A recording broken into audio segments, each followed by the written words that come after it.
Attention, please.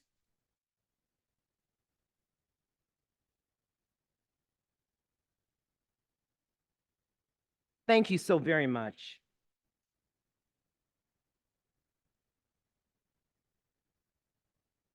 Good afternoon, and welcome to the June 11th, 2024 regular meeting of the Community Development Commission of Chicago. I am Gwendolyn Hatton Butler, Chairwoman of the CDC. Today's meeting is being held in City Hall in Council Chambers and is also being streamed by the Department of Planning and Development. The agenda for today's meeting was posted on June 7th, both on the CDC website and physically at City Hall. I will now call to order the June 11th, 2024 meeting of the Community Development Commission with a call of the roll. Commissioners, when your name is called, please respond by saying present. Please note that this vote will be used to establish the roll call for subsequent items on today's agenda. Secretary Grace Chan McKibben. DPD Commissioner Sierra Boatwright. Commissioner Robert Buford. Commissioner Dwight Curtis. Commissioner Leslie Davis. Commissioner Jacqueline Gomez. Commissioner Cornelius Griggs. Commissioner Latasha Thomas. Commissioner John Zayas. And Chair Gwendolyn Hatton Butler is present. Thank you, commissioners. We have a quorum, and I would like to formally acknowledge Commissioner John Zayas, who is here for his first CDC meeting.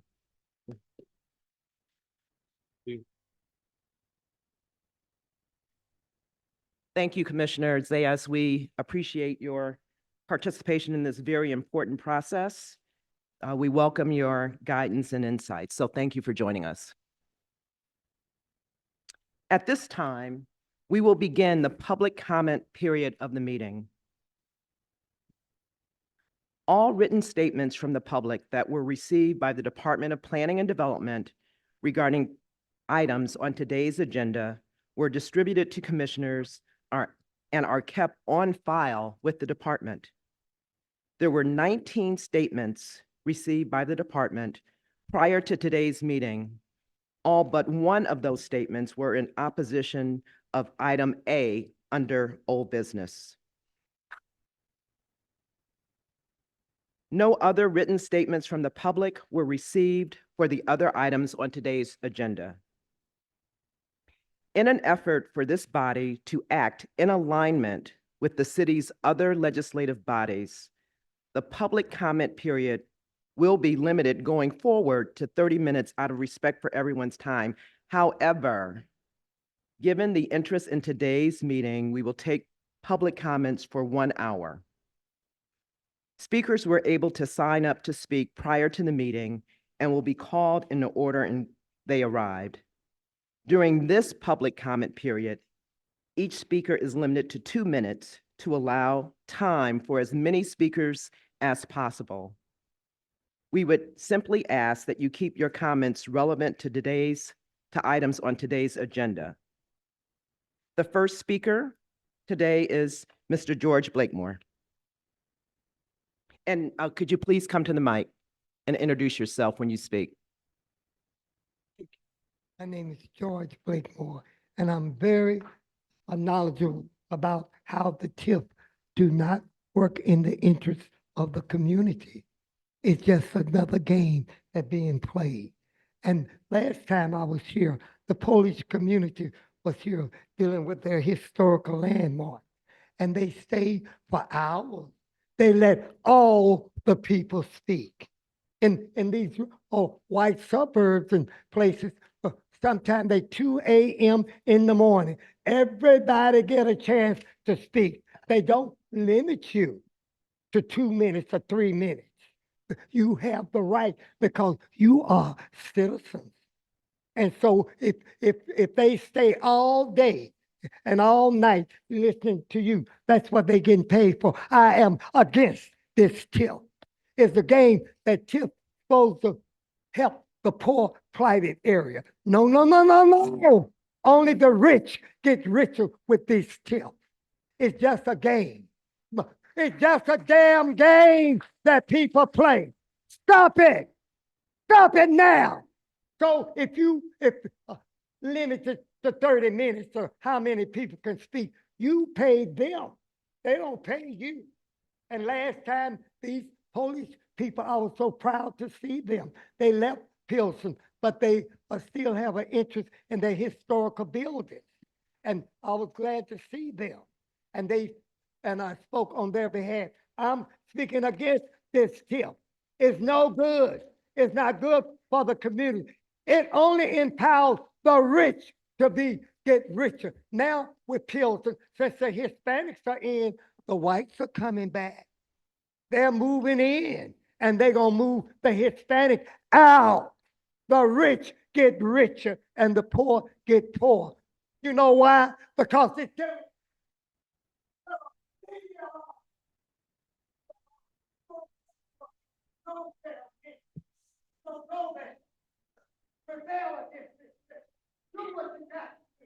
Thank you, Mr. Blakemore.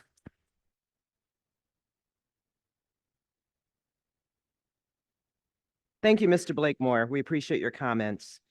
Have 35 speakers, and so we will allow all 35 speakers to speak. So the public comment period will be officially 70 minutes. Our next speaker is Zoe Lee.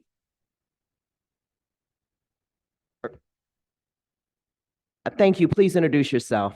Yeah, my name is Zoe Lee, and I'm here because I've been coming here. It's my 33rd week.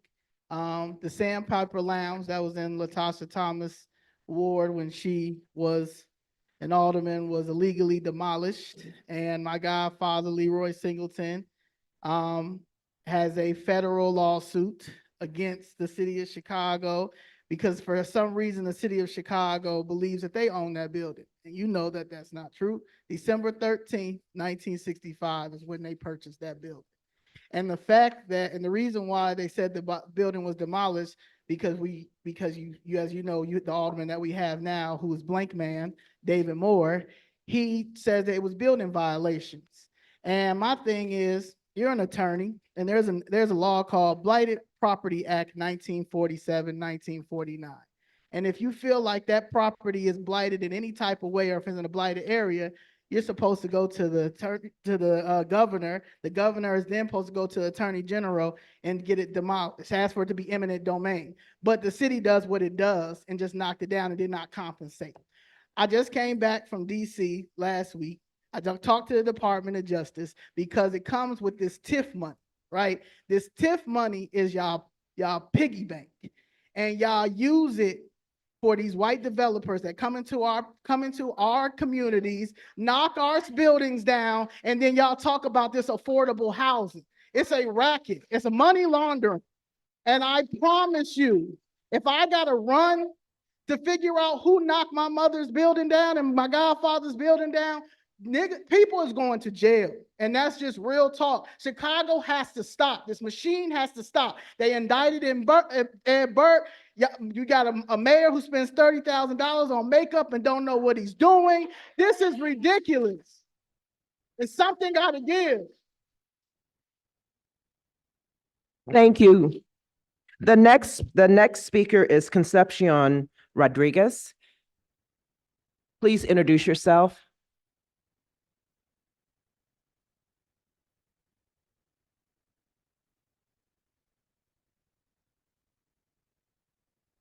Yes, my name is Concepcion Rodriguez, and I'm known in the community as Concha Rodriguez. And I'm sorry, I'm going after these people that spoke, but I am in favor of TIF. And I'm going to give you a little rundown of who I am. My name is Concha Rodriguez. I live at 1929 South Miller Street. I have been on that block since I've been 4 years old. I am a proud resident of Pilsen and a leader of the Resurrection Project, Mi Hogar. I am also a funeral director and have been a funeral director in that neighborhood in Pilsen for over 30 years. My parents came to Pilsen from Texas in 1955 and lived on 17th and Carpenter. We moved to Miller Street in 1967, and we have been there since. Thanks to the Resurrection Project, when they were Catholic Community of Pilsen, I took workshops on how to buy my first building. Because of those workshops, I now have 3 buildings at Miller Street, 1928, 1929, and 1930 South Miller. I took workshops on how to buy I did. My parents always dreamed of owning a home, but they passed away before they ever got to own a home. We paid $40 at our first apartment on Miller Street back in 1967. My mother lived in my building up until she died in 2011. My father died in 1978. I charged my mother $100 a month because her Social Security was only that of $600 a month. And she said, I wasn't going to live there rent-free. I need to pay you something. I am still on Miller Street, but now I don't know for how much longer. Since so many repairs need to be made, the water pipes are failing, the tuck pointing needed on our building. I- I'm sorry, can I ask you to wrap up your statement, please? Thank you. We need money to repair our buildings in order to stay in our buildings, and that's what people need to understand, that we need money to fix our buildings and to keep them with everybody else. Thank you, thank you. The next speaker is Miguel Franco. Excuse me, can we please exercise a bit of,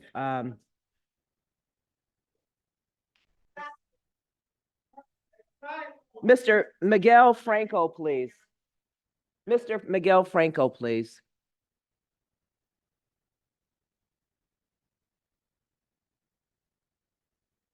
Hello, my name's Miguel Franco, and we've been in the family for over 60 years here in Pilsen. I mean, I don't know what's going on, but the TIF money is supposed to be for the community, for all the people that live in Pilsen. All of a sudden, I see no more Mexicans. It's changing. Instead of having a good community like it was before, we used to have Cinco de Mayo, we used to have parades, we used to have fiestas in a good manner, but all of a sudden now we see everything's just like going down instead of going up. We see tax increments everywhere. Tax is just going up, and the TIF, where's the money coming from supposedly? It's coming from the property taxes. Everybody's just wondering why property taxes are going up and why the TIF only goes to these other people instead of to us. Is there a point here? Thank you. Thank you. Alejandro Velazquez, please. Thank you.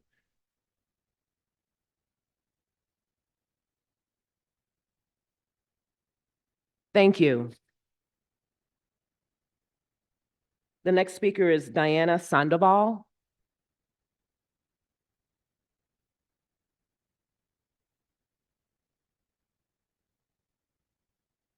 Hi, my name is Diana Sandoval.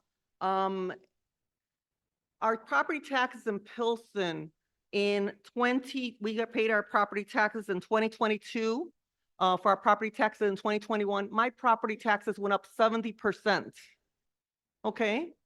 Right now, I just got the assessments coming back from our assessors, and it went up 35% my valuation of my home. They say my home's worth $650,000 now. Okay, now, TIF, what is TIF? Let me explain what TIF is. TIF is tax increment finance. They're gonna freeze our taxes, and whatever your property tax goes up, they're gonna take that money and put it in a piggy bank. Okay, the piggy bank is not for you to spend. The piggy bank is for a white developer to come in and build the property next to you, okay? When the property develops next to you, your taxes are gonna go up because you're redeveloping the community. On this plan, I looked at the plan. You know what the plan said? The plan said, let's send the inspectors out so we could document how many people have violations. A total of 3,144 building code violations on page 19 of this report says that were issued. Of these violations, 1,000 were deemed significant violations type.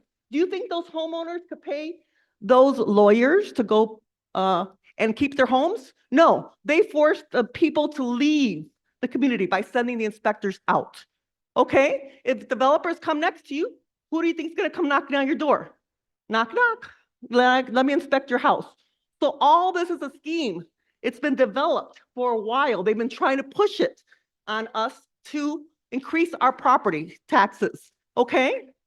So if you let this tax increment finance come through, welcome. You better leave Pilsen because you won't be able to afford it, okay? So even though we love our community, they're kicking us out slowly, slowly, slowly. First, the taxes of increase of 70%. Now another tax increase. Thank you. May I ask you just to wrap up your comments, please? Just a few more minutes, Yes. few more seconds. Thank you. Very much. I'm opposed to this, and please read this, and there's nothing in here that says that they're going to help us. Thank you very much. Thank you.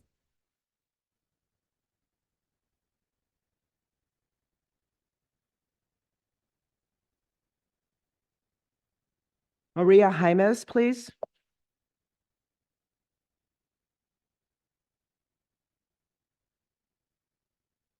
Is there a Maria Jaimes that wishes to speak?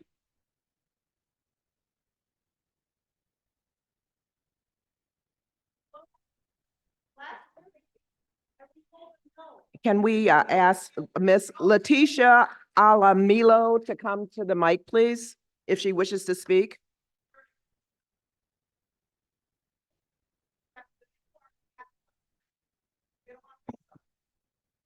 Good afternoon. You state that the. I'm sorry, could you please introduce yourself for Oh, purposes my of name is public record? Leticia Thank you. Lamillo. We've been living in this area for over 45 years. And it's really sad what's going on. That's the beginning of it. But you state that the overall goal of the plan is to reduce or eliminate the conditions that qualify the area as a blighted area. Furthermore, you state that the city aims to encourage redevelopment in the area, enhance the tax base of the city and other affected taxing districts by encouraging private investment in the area and to preserve and enhance the value of properties therein. First of all, the properties being valued anywhere from 400,000 to 1.95 million, the area can hardly be classified as a blighted area. So the value in properties would disqualify the area from having any TIF expansion or having the TIF extended as the previous administration did.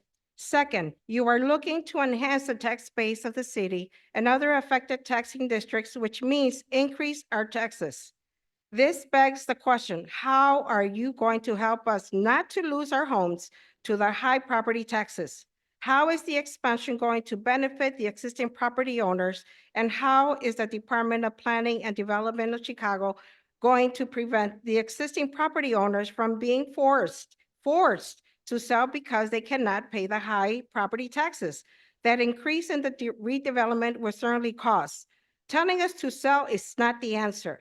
This was a working class community with many families having several generations living in the community. The grandparents and parents worked very hard to leave a legacy for their children and grandchildren. Now they see their years of hard work evaporating through gentrification under the guise of preserving and enhancing the value of their properties. We already have an outrageous increase in. May I ask you to take just a few seconds to wrap up your statement? Thank you.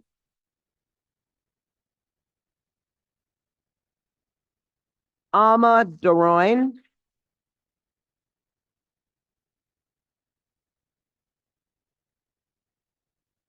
Please introduce yourself for purposes of the public record. Thank you.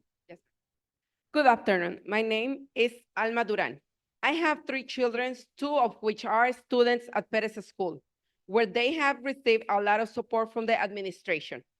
This school is located in Pilsen, where I am also a parent mentor coordinator at Walsh Elementary.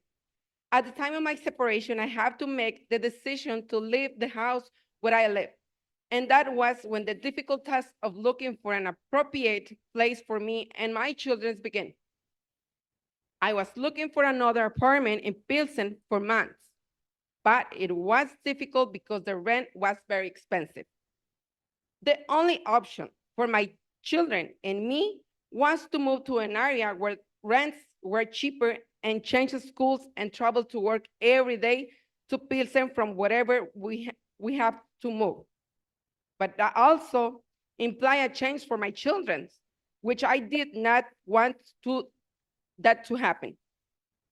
I hear about Casa Durango and it was a hope for me. I knew that I will have to deal with a long and difficult process, but I still filled out the application and I was very attentive to the process because it was my only option if I want to stay in Pilsen. Yes, the process was long, but I was very insistent and it was worth it. Now, I'm a resident of Casa Durango. My children and I are happy to have been eligible to live at that building that provides us with security, comfort, and peace of mind, and most importantly, an affordable rent. I didn't have to live in Pilsen or move my children to another school. I want other families to have the same opportunity that I had. That is why I am here, telling my story, so other Pilsen residents can see this, that it's possible to stay. So I support the Resurrection Project with the construction of. May I ask you to wrap up your comments, please? Thank you.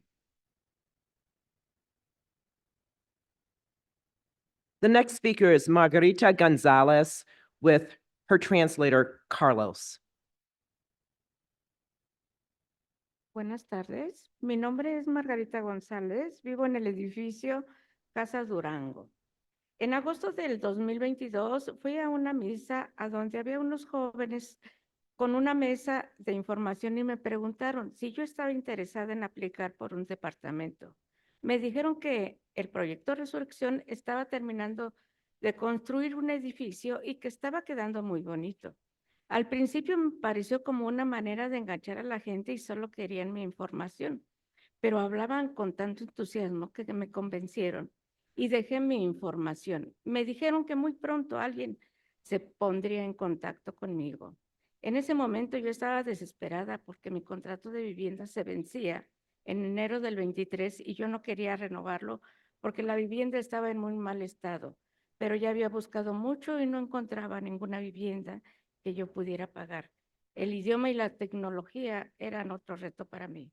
Por esa razón, la idea de encontrar otro departamento fue una gran esperanza.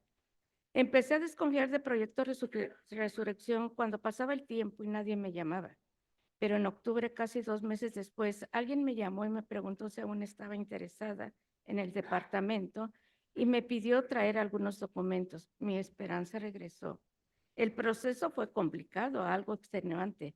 Recuerdo bien que tuve que estar 4 veces en esa oficina llevando documentos. Yo trataba de cumplir con todo inmediatamente para evitar que pasara más tiempo, pues mi contrato se terminaba. Era el 15 de enero y también era el último día de mi contrato y yo no tenía respuesta. Ese mismo día, después de mediodía, recibí una llamada para decirme que pasara a la oficina para recoger las llaves de mi departamento. Estoy muy agradecida con Dios y con Proyecto Resurrección por hacer esto posible. Tengo un departamento precioso a un precio accesible. Agradezco a Proyecto Resurrección por Ms. todo lo que ha hecho Gonzalez, para la thank you comunidad. for your remarks. Carlos, and if you could introduce yourself with your first and last name, and would you mind translating for purposes of the public record, her statement? Thank you so much for joining us. Hi, my name is Carlos Fulgencio. I'm with the Resurrection Project, and I'll be translating for Margarita Gonzalez. My name is Margarita Gonzalez, and I live at Casa Durango. Before moving here, I lived in an apartment on 18th Street that was not in very good condition. I remember that in the summer of 2022, I attended a street mass where there was a group of individuals with an information table about the Resurrection Project. And they asked me if I wanted to apply for an apartment. They told me that the Resurrection Project was finishing the construction of a new building and that it was going to turn out beautifully. At first, I thought they just wanted to get my information, but I spoke with them and they were speaking very highly about the organization and the project. So I decided to leave my information. They said that somebody would be reaching out to me. About 2 months passed and I didn't hear anything from them. I was very desperate at that time because my lease was coming up in January of 2023. And then I received a phone call. They said if I was still interested. So I started the application process. I attended, I followed up with the Resurrection Project with all the required paperwork. I attended their offices about 4 times and the process was long and it was not easy. My deadline was coming up. And then on January 15, the actual last day of my lease, I received a phone call from the Resurrection Project. They said that I could go pick up my keys to my new apartment. That was Casa Durango. That same hope that I once lost, I was able to get 10 times over thanks to the Resurrection Project. I'm here to support TIF because I want other families of different backgrounds, ethnicities, to receive that same opportunity that I did. Receive that hope that thanks to the Resurrection Project I got. I'm here to support TIF so that other homes like Casa Yucatan and Casa Can I ask Durango you can to be wrap up created. the Thank comments, you. please? Thank you. The next speaker is Steve Vidal.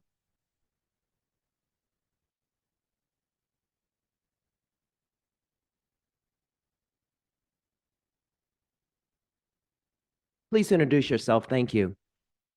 Hello, my name is Steve Vidal, and I'm a proud resident of Pilsen since most of my life, and I'm a leader of the Resurrection Project Mi Hogar Collective. I'm also proud to be a CPS teacher for the past 24 years at Benito Juarez Community Academy. I urge the city to approve and support the TIF expansion because as an owner of a 130-plus-year-old building near Western and 23rd Street in Pilsen, I've had my fair share of struggles. My family arrived in the neighborhood in 1972, and through hard work, my parents bought the building where I live since 1985. And I've been hit with property taxes in the past 5 years. In fact, my property taxes have tripled.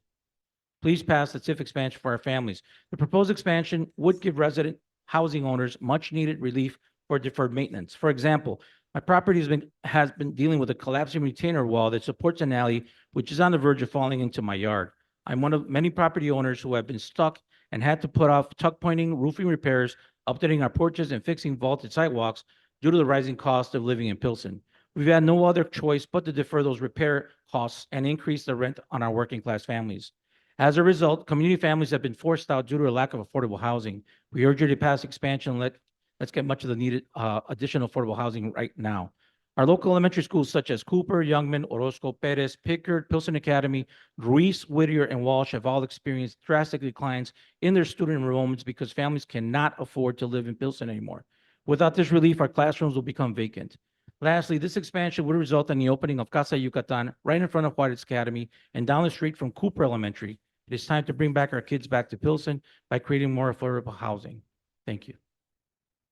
Thank you. The next speaker is Raul Raimondo.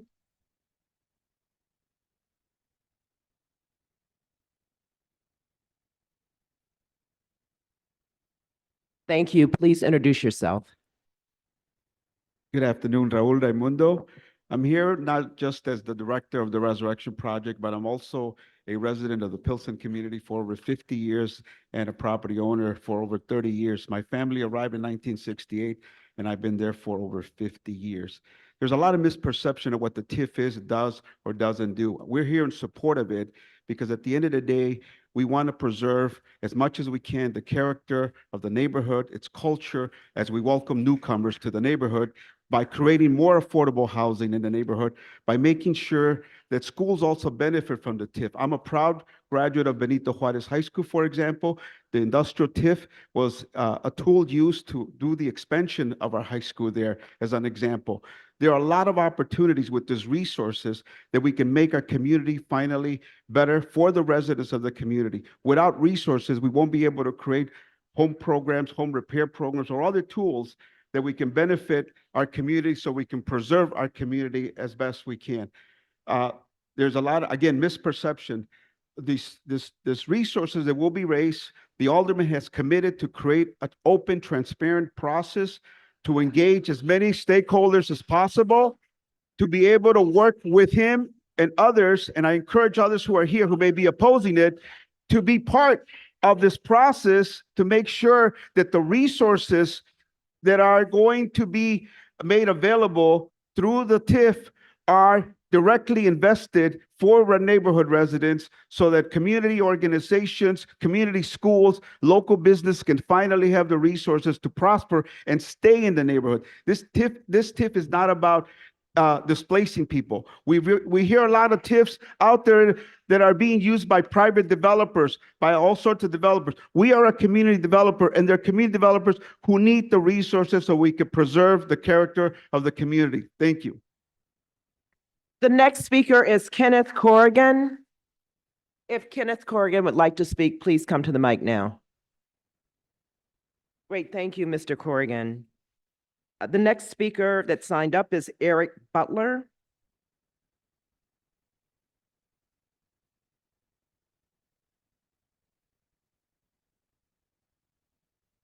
And may I ask someone, whoever's phone is on, if you could please silence all cell phones? Thank you.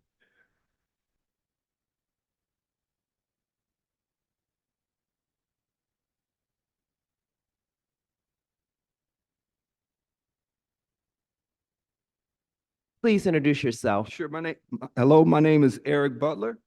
I'm the president of Voice of the People, and our community partners, preservation of affordable housing poor here. Some of our residents, please stand.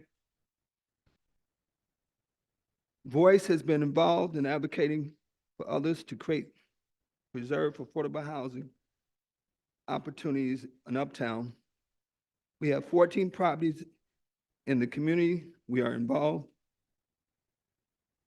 75% of our tenants in this planned development are Black, and another are 20% people of color. Also, all have incomes that are extremely low.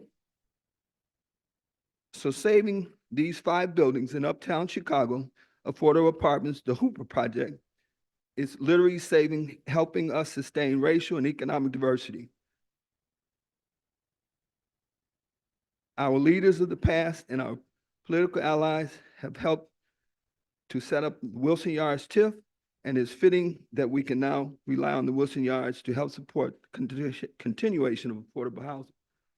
I was a International Townhomes resident up in Uptown for 30 years, and I've raised a family there on behalf of Voice of the People. Hasn't come easy. My parents had 6 sons. I'm the last boy living. We're from the South Side of Chicago, and we stand for the power of the people. Thank you. Thank you. The next speaker is Angelo Perez. The next speaker is Angelo Perez. Thank you.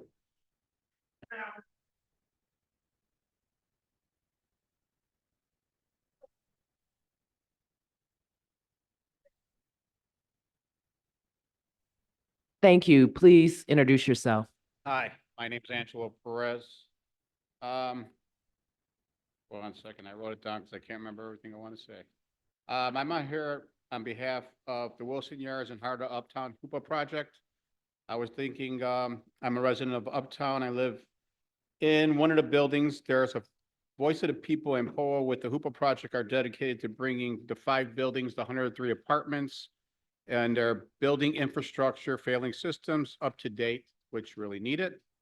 Helping residents who are families, aging, disabled, and many other who need fair, affordable housing in Uptown.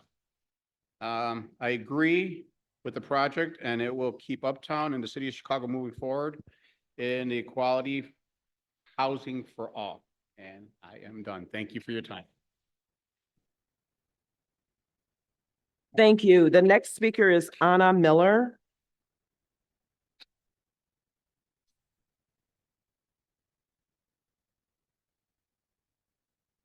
And after Anna Miller, we have Javier Ruiz. Good afternoon. My name is Anna Miller, and I'm the Resident Opportunity Services Manager and a licensed social worker in the state of Illinois at Voice of the People in Uptown, a resident-led organization that provides affordable housing in one of the most gentrified areas in Chicago. We provide our residents with social service coordination, enable coaching and collaboration so that our tenants can access social, economic, recreational, and cultural opportunities.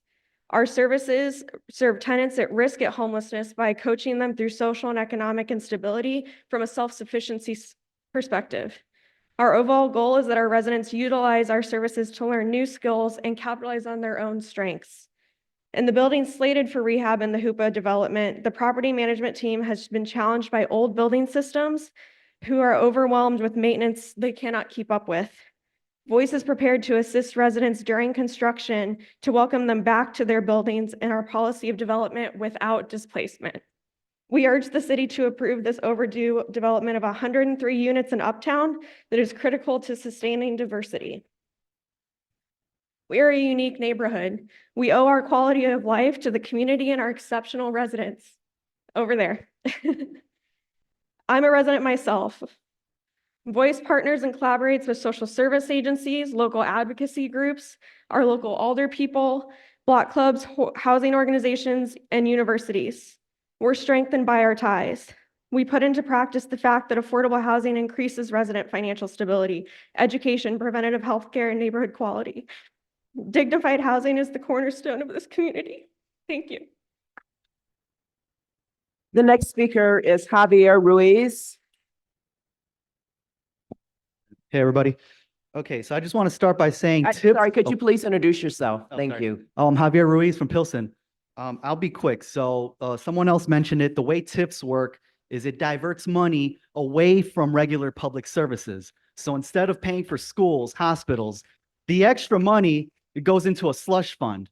So when your tax goes up, at the very least, okay, fine, it goes to the schools at least. But with a TIF district, it does not do that. Historically, TIFs have been used as a slush fund to pay for Walmart, to pay for Target. I know some advocates like to say, okay, this time it'll be different. But when you mess up 19 times, what makes you think the 20th time will be okay? Okay. Especially like people say that, hey, if you want to, repair grants for your house, you have to support this TIF. I see that as a form of economic blackmail. The good news, though, is that there's an alternative to the TIF. The mayor is supporting $1 billion bond program, which aims to take money away from TIFs and into this new program. So we don't have to rely on the economic blackmail to say, hey, if you want home repair grants, you have to support this. No, there is a proactive solution. Let's support the mayor's new bond program. Let's get rid of TIFs. Let's support small businesses and small landlords and get rid of TIFs altogether. TIFs are predatory. Historically, they've gone to Walmart, Target, big corporations. There's an argument to be made. Hey, we're going to make it transparent. I have not seen no proposals unless someone knows where it's at. I don't know. I don't know where that proposal's at. Nonetheless, that's all I got to say. No TIF. Thank you. The next speaker is Andres Guzman.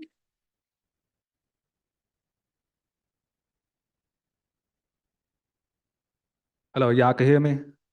My name is Andres Guzman. I'm a resident of Pilsen. I say no to TIF because in 1998, that's when Pilsen became a TIF district. What happened since those 30 years since Pilsen became a TIF district? 30 years of gentrification. So in my eyes, I see TIF as synonymous with displacement. It is an exploitative measure to basically take tax out of the community and funnel it to the city. It's been used for Navy Pier, and it's an exploitative measure that further exploits working class tenants. And yeah, I'm basically against it, and that's all I got for now. Thank you. The next speaker is Miguel Chacon.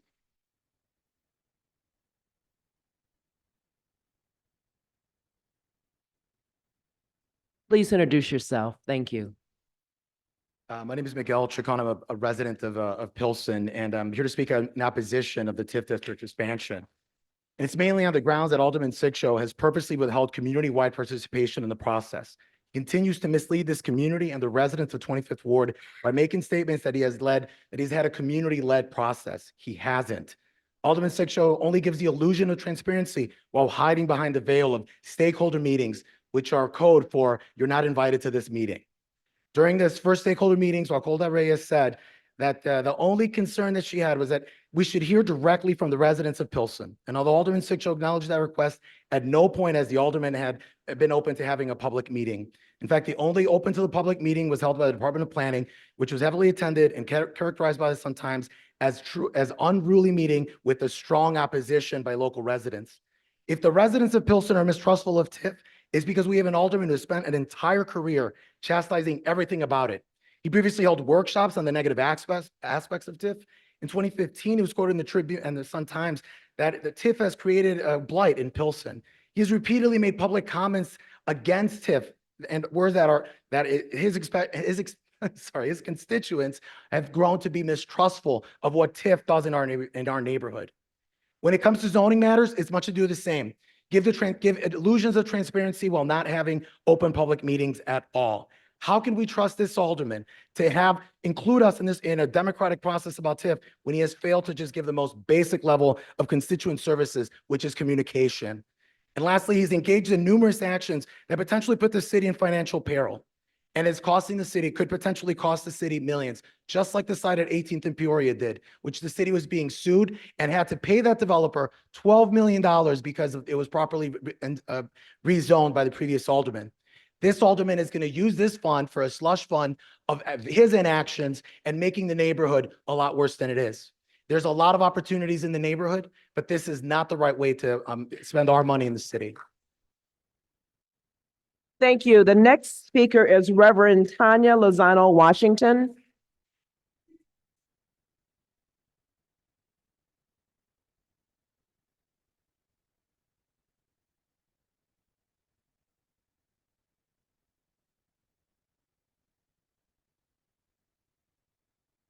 Is Reverend Tanya Lozano Washington? Oh, great, thank you. Sorry, didn't see you. Please introduce yourself. Thank you. Good afternoon, peace and power. My name is Reverend Tanya Lozano Washington, Chairman of Healthy Hood Chicago and pastor of Holy Ground, a Methodist church in Pilsen.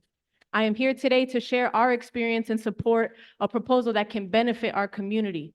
With the support of our aldermen and neighbors, we transformed a declining Methodist church into a thriving community center. This center distributes essential resources to residents, fosters coalitions with organizations citywide, and collaborates with the city to employ and train over 100 people annually through the One Summer Chicago program. Our community center stands as evidence that this approach is both effective and impactful. By repurposing vacant buildings and allocating funds to what truly works for the community, we have created a space where young people, elders, and neighbors can access vital resources and support. We acknowledge the historical misuse of funds that has led to the mistrust in our communities, and we understand the concern about high taxes in Pilsen. The argument that taxes might rise is valid, yet we understand that the tax has been high, and residents are not seeing returns due to the past mismanagement of TIF funds. For that reason, we support the expiration of TIF, and we also understand that there are taxes that have already been diverted to TIF that can either help or hurt our community. These existing funds can help support a thriving community or contribute to the existing gentrification and displacement of our families.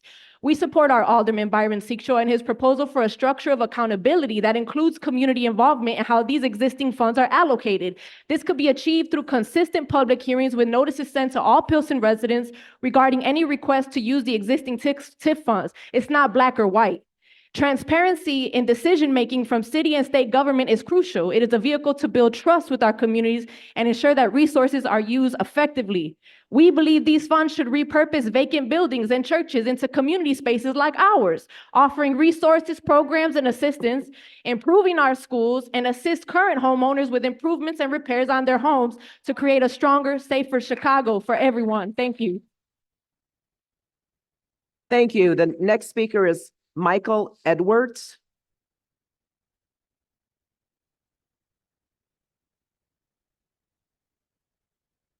And after Michael Edwards, Adam Gonzalez.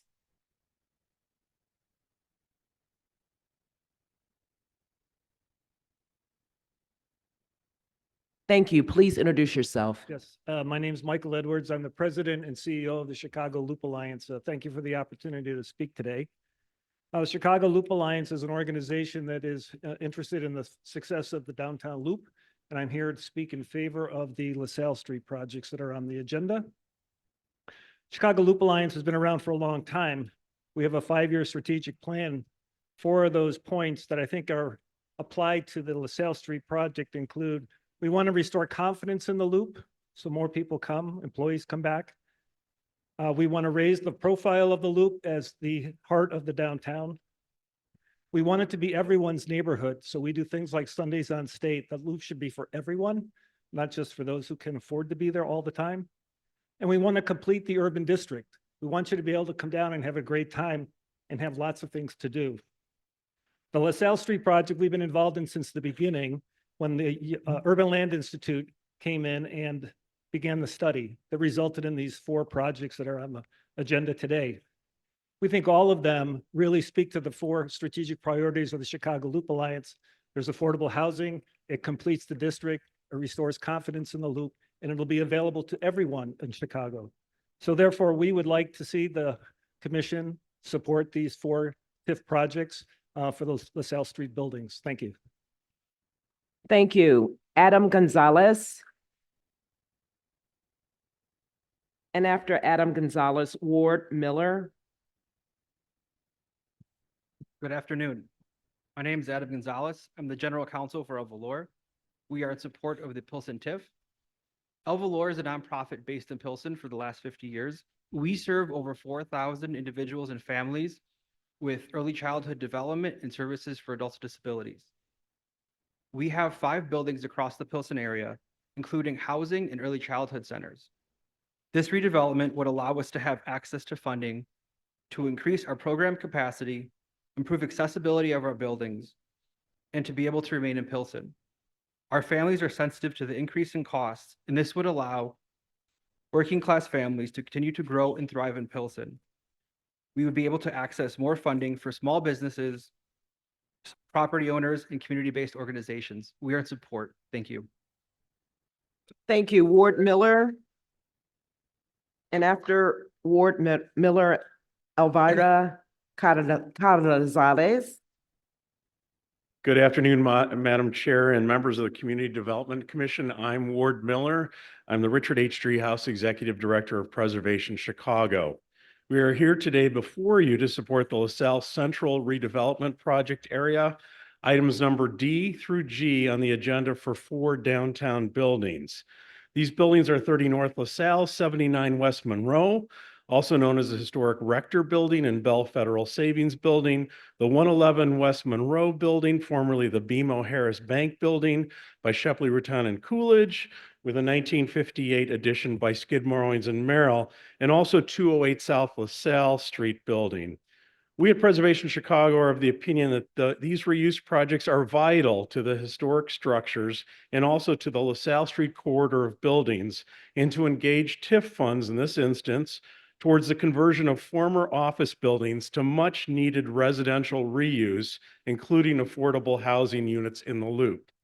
We'd like to request that both 79 West Monroe by architect Jarvis Hunt and 111 West Monroe from 1908 and the 1958 addition by Skidmore be considered for Chicago landmark designation, to include everything from the bas-relief lion sculptures on the exterior of the building that were once as famous as the Marshall Field clocks, to the recreation of the missing historic buildings, the missing historic cornices on the Rector Building. And also looking to the future, your consideration of extending the LaSalle Street TIF 1 block east to State Street to engage and include the Century and Consumers buildings that are owned by the federal government and are falling into extreme disrepair. We feel that this would be a reinvestment in our city, our downtown, and could be a wonderful reuse and restoration project. So we'd ask in this particular case that you support this TIF idea for LaSalle Street. Thank you so much. Thank you. Elvira Carrizales. And after Elvira Carrizales, we have Kevin Johnson, Jr. Okay. Thank you for this opportunity to speak today. My name is Elvira Carrizales. I have lived in Pilsen my entire life. I was raised in Pilsen and I own a home there that we've had for 40 years. It was in the original industrial TIF and it remains in the amended TIF. I'm a member of the Rudy Lozano Library Expansion Committee. And that is now included in the amended TIF. Let me begin by saying that originally, I believed that the Pilsen Industrial TIF did not best benefit the residents of Pilsen. Our community has been saddled with increased assessments. I've been there for 40 years. It's ridiculous. This level of taxing may force many of the community members, and they're all mentioned here, to sell their homes or leave the neighborhood or raise their rents for people in the community, and they can't afford it. According to an article regarding TIFs in the Gazette in 2021, taxes of residents in TIF areas should be capped. Not something you can do, but it's something that I think could benefit the community as well. In 2021, the Public Building Commission and the Chicago Public Library completed a feasibility study. This study found that the Rudy Lozano Library had significant violations that needed to be addressed. We're talking about 2021. Number one, areas in the library are not ADA accessible. Number two, there is a major electrical code violations. Number three, the HVAC system is no longer sustainable. During the last year's heat wave, the Rudy Lozano Library had to close because of inadequate air conditioning. And yesterday, we found out the Rudy Lozano Library children's area was flooded because a pipe burst. Okay? That is a shame. May I ask you to wrap up your comments, please? Agree with the TIF. We work with our alderman and he has committed funds from the TIF to be able to. Thank get a you. May we library. have Kevin Johnson Jr., please? Or Kevin Johnson?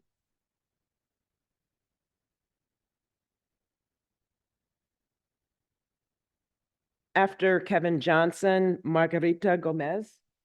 So I just want to start off by saying one. Could you please introduce yourself, sir? Thank you. That's exactly what I was about to do, ma'am. Thank Could you. please not interrupt me? Thank you. I would just like to start off by starting off with my name, Kevin Johnson Jr. I am the lead organizer for Working Family Solidarity. I am here in oppose of the TIF expansion plan. First of all, I also would like to say, please, sir, do not come up walking behind me as that is a sign of a threat because I am not paying attention to you, nor am I in no harm or danger towards anyone in this facility. So please do not walk up behind me while I'm talking.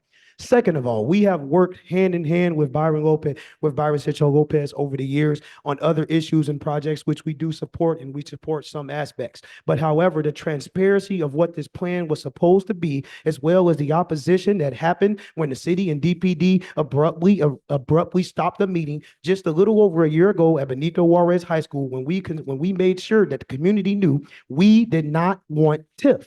Yet it was renewed for another 12-year contract. That's not the issue anymore. That's not what we're here talking about today. We're here talking today about the expansion plan. So not only did you guys not listen to us when we said we don't want the TIF, you all are completely disregarding everything we say when we say we don't want it and we do not want an expansion plan added to it.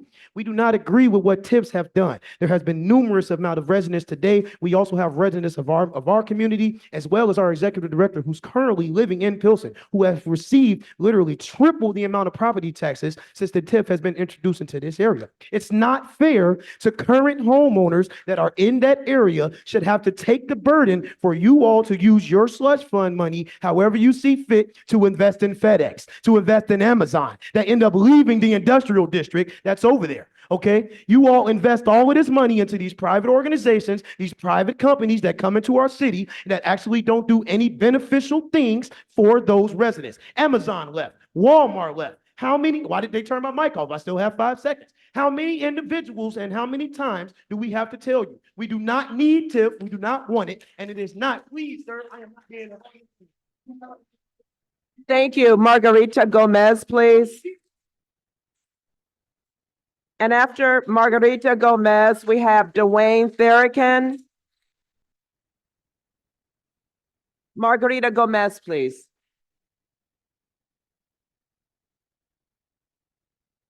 I'm loud enough. I used to be a singer. My voice carries, as you see. Is Margarita Gomez, does Margarita Gomez wish to speak?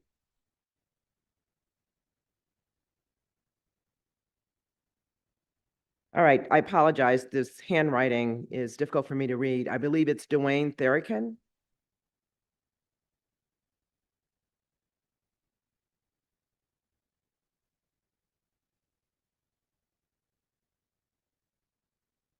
Dwayne Therikin. The next speaker is Michael Young Bay.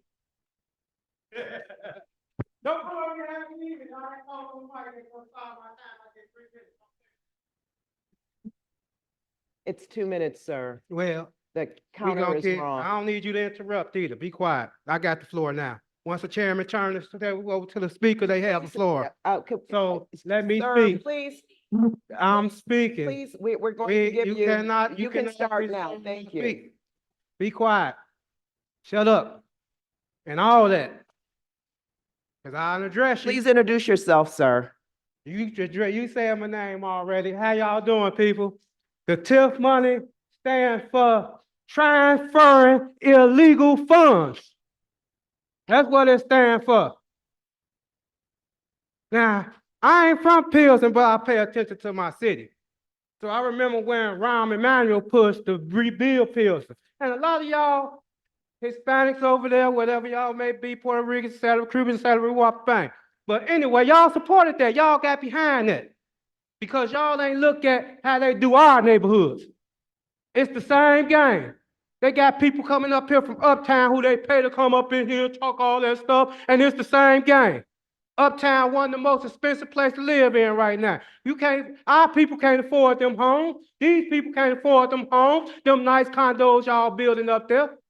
And then not just that, y'all got these, and I'm talking from experience and from the bottom.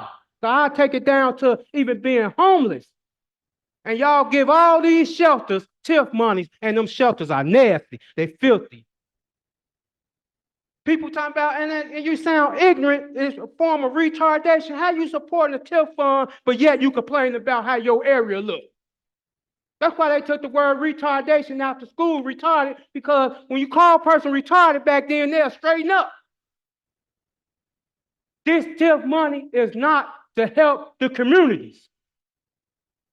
It is to price the people out, and then they changed it, and then they'll make the Mexican neighborhood where I used to play basketball in and went to Wales High School, they'll change it to Ukraine Village.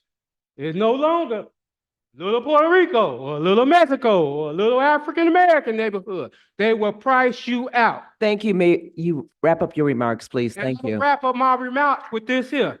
Shut up. Miss Martha Flores.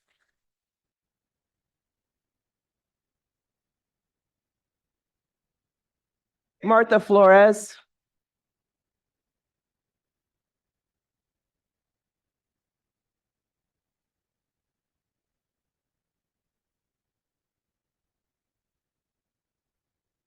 Last call for Martha Flores. Orozco Acuna.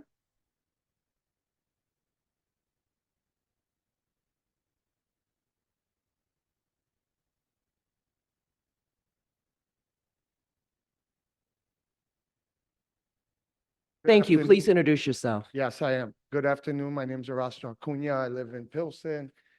Same story that everyone else has come up and said. You know, my parents have been there since 1973, so on and so on. I came with an open mind. I'm not really sure one way or the other with this TIF program that you guys want to have.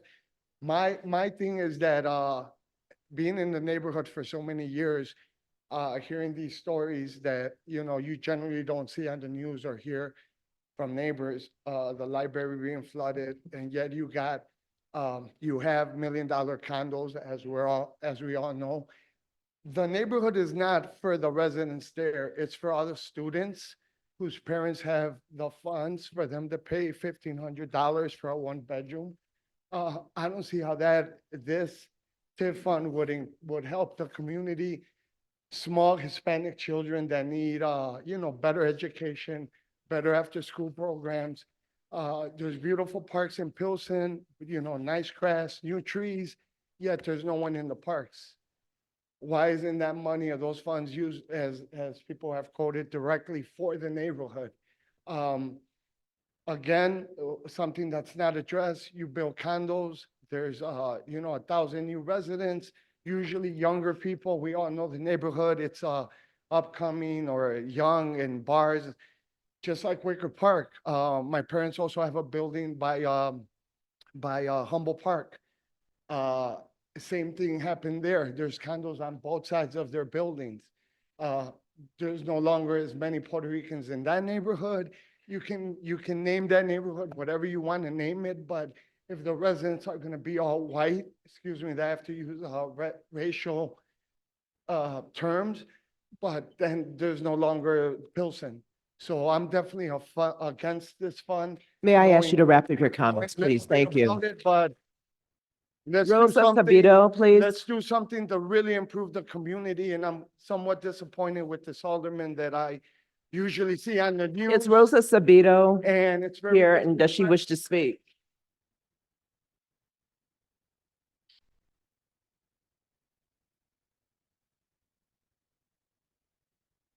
Rosa Sabito? Daniel Isguerra?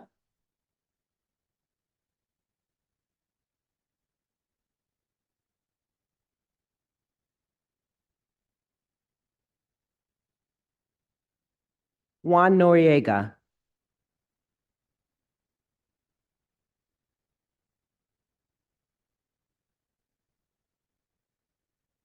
Anne Farley Gaines?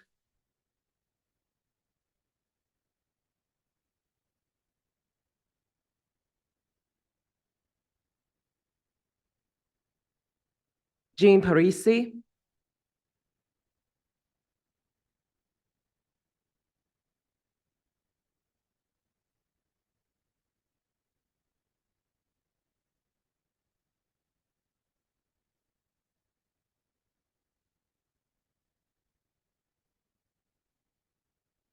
Please introduce yourself.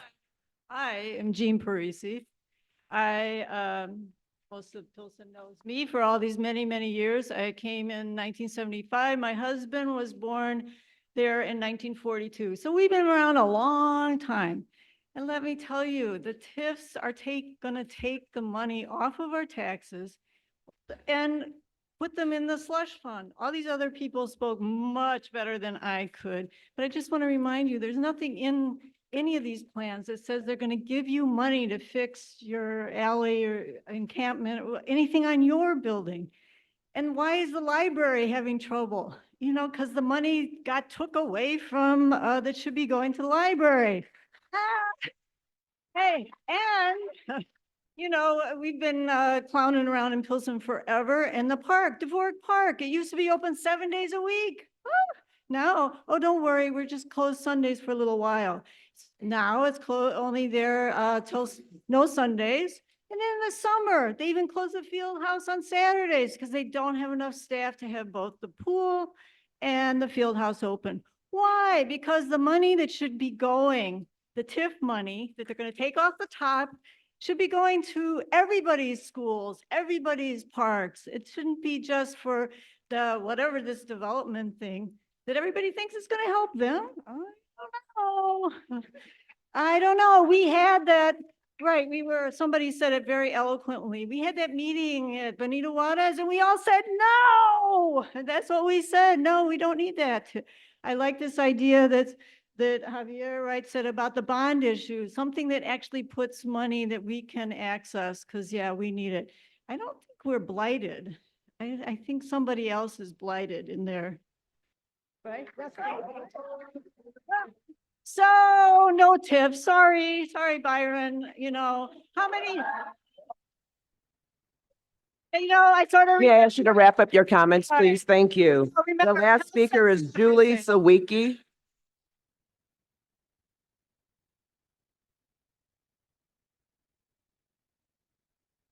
Please introduce yourself. Thank you. Good afternoon. My name is Julie Sawicki, and I am president of the Society of St. Adalbert's, which is a church in Pilsen. We have been fighting for the long-term survival of St. Adalbert's for over 8 years now.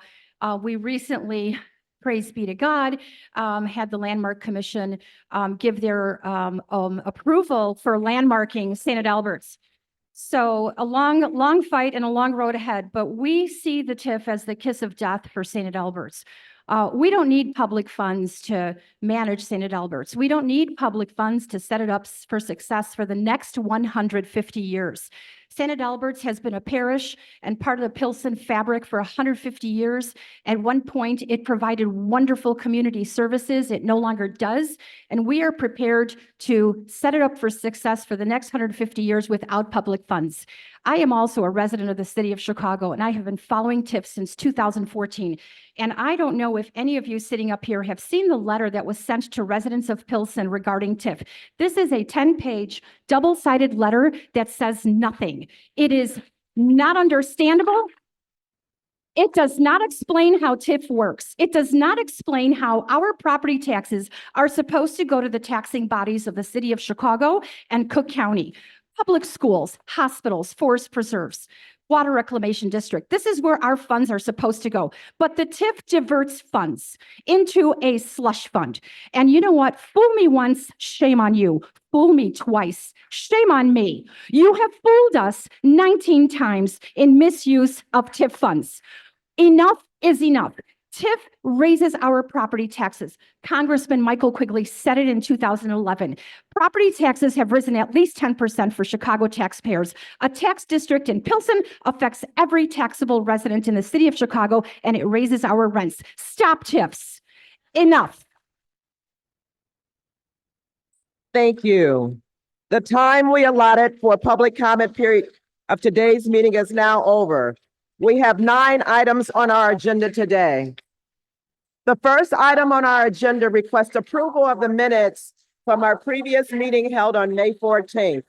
The commissioners have had an opportunity to review the minutes, and if there are no corrections, I move passage of this item by the same roll call vote previously used to establish quorum.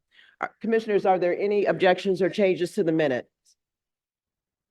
Hearing no objections, the motion is approved. Commissioners, for the first item of old business on today's agenda, the Department of Planning and Development is seeking approval of an amendment number 4 to the Pilsen Tax Increment Financing Redevelopment Project Area Redevelopment Plan. Tim Jeffries will provide an overview of this request on behalf of the Department of Planning and Development.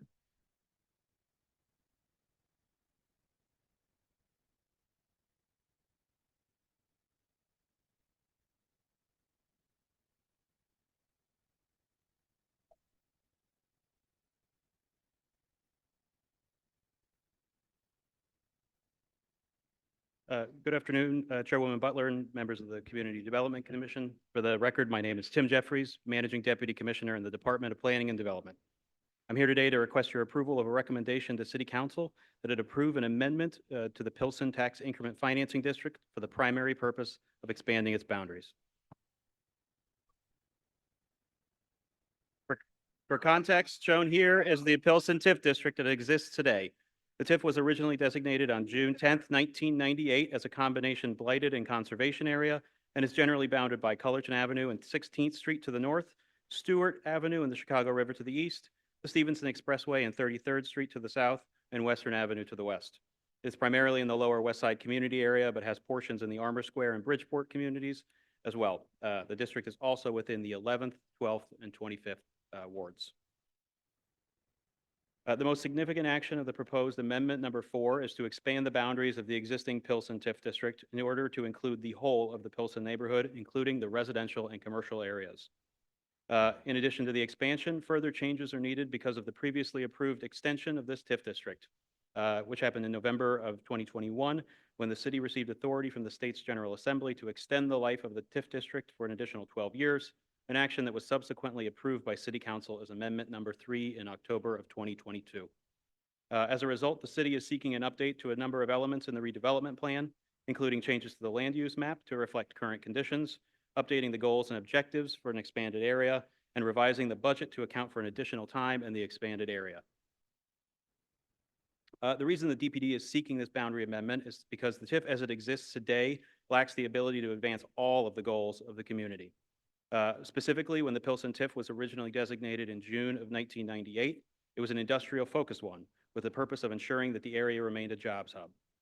While DPD does still believe that this is an important goal, it's also clear that the community's priorities have shifted over the past 20 years. While reviewing the feasibility of an extension, DPD looked to the community to define its most significant needs, and after reviewing previous plans, ongoing engagement, and discussions with stakeholders, it was clear that affordable housing, supporting small business, and maintaining the character of the neighborhood were all top priorities. As I previously stated, though, the existing district is nearly entirely industrial in nature, and so the parts of Pilsen where these defined needs are greatest are not within the current boundaries.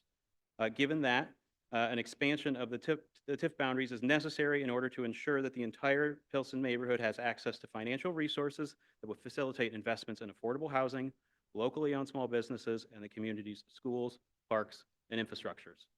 I will emphasize that DPD did not make this decision unilaterally to advance this amendment. In coordination with the 25th Ward office, DPD held a series of 5 community meetings between May of 2023 and January of 2024. And while I will acknowledge that these meetings were at times contentious, DPD continued to hold these engagement sessions with a focus on directly responding to the concerns of the community.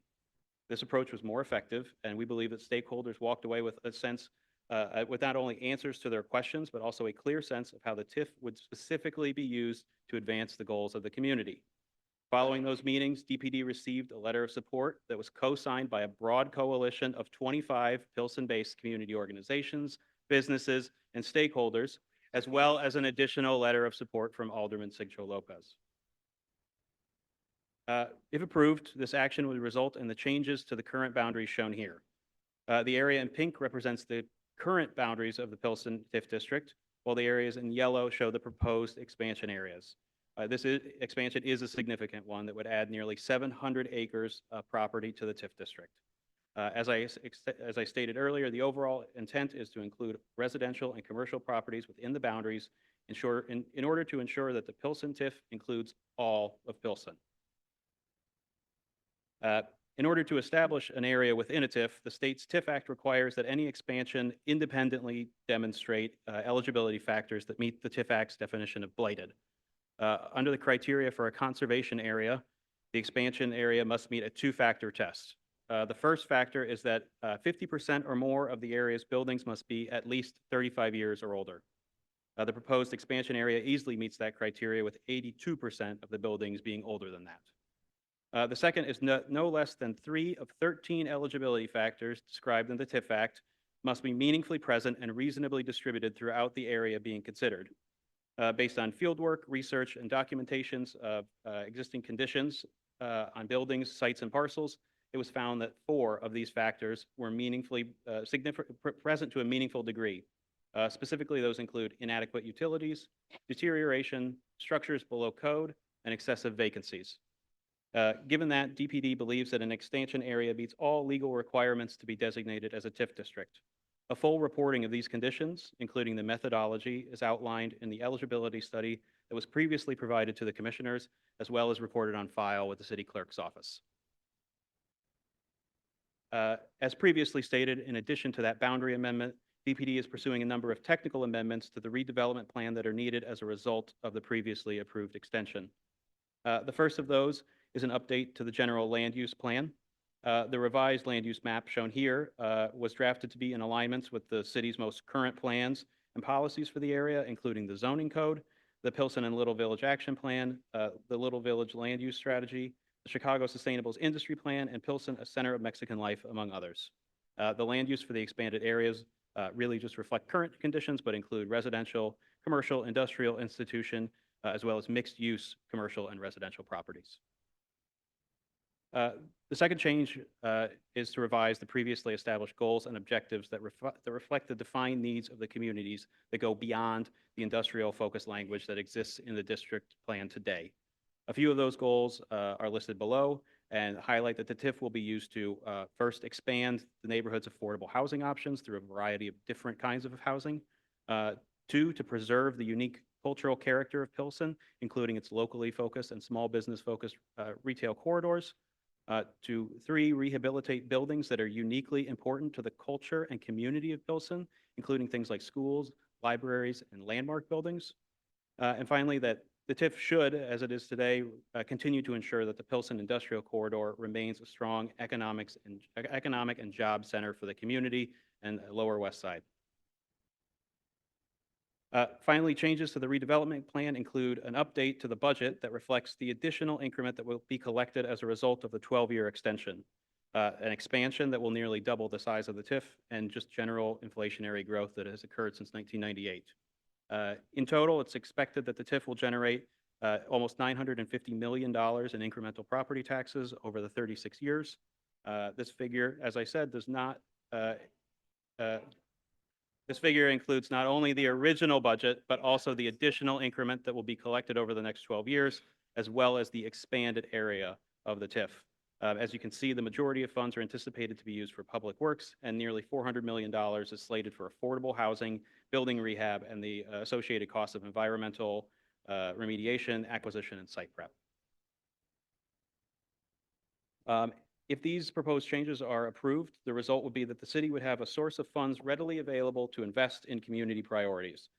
While not all of these uses can be identified at this time, we believe that a number of affordable housing and infrastructure projects will be able to move forward if this action is approved. That includes Casa Yucatan, which has been mentioned a number of times today, which is a 98-unit affordable housing development at 21st and Ashland. The 18th and Peoria site, which is expected to be developed pursuant to an RFP with affordable housing in the future. The expansion and improvement of the Lozano Public Library, allocations to the Department of Housing's Neighborhood Improvement Program, improvements to schools in the area, including Juarez and Whittier, and replacement of the existing Halsted Street Bridge. In addition to these defined items, other opportunities will certainly arise in the future, with projects continuing to be reviewed with elected officials and communities in order to ensure that they are consistent with the goals and priorities of the community. So in summary, DPD is requesting CDC's recommendation of the proposed Fourth Amendment to the Pilsen Tax Increment Financing District. If approved, it will provide financial resources to support affordable housing, preserve the unique character of Pilsen's retail corridors, and invest in improvements to the neighborhood's schools, libraries, and parks. For those reasons, this action is supported by a broad coalition of Pilsen stakeholders, as well as Alder Byron Sigcho Lopez. I thank you for your favorable consideration of this request, and I'm joined today also by Ann Maroney and Lisa Gutierrez from Johnson Research Group, the city's consultant on this project, and we are happy to answer any questions you might have. Thank you. If present, I would like to invite Alderperson Lee, Alderperson Ramirez, or Alderperson Sigcho Lopez to make a statement on the project. Are they available?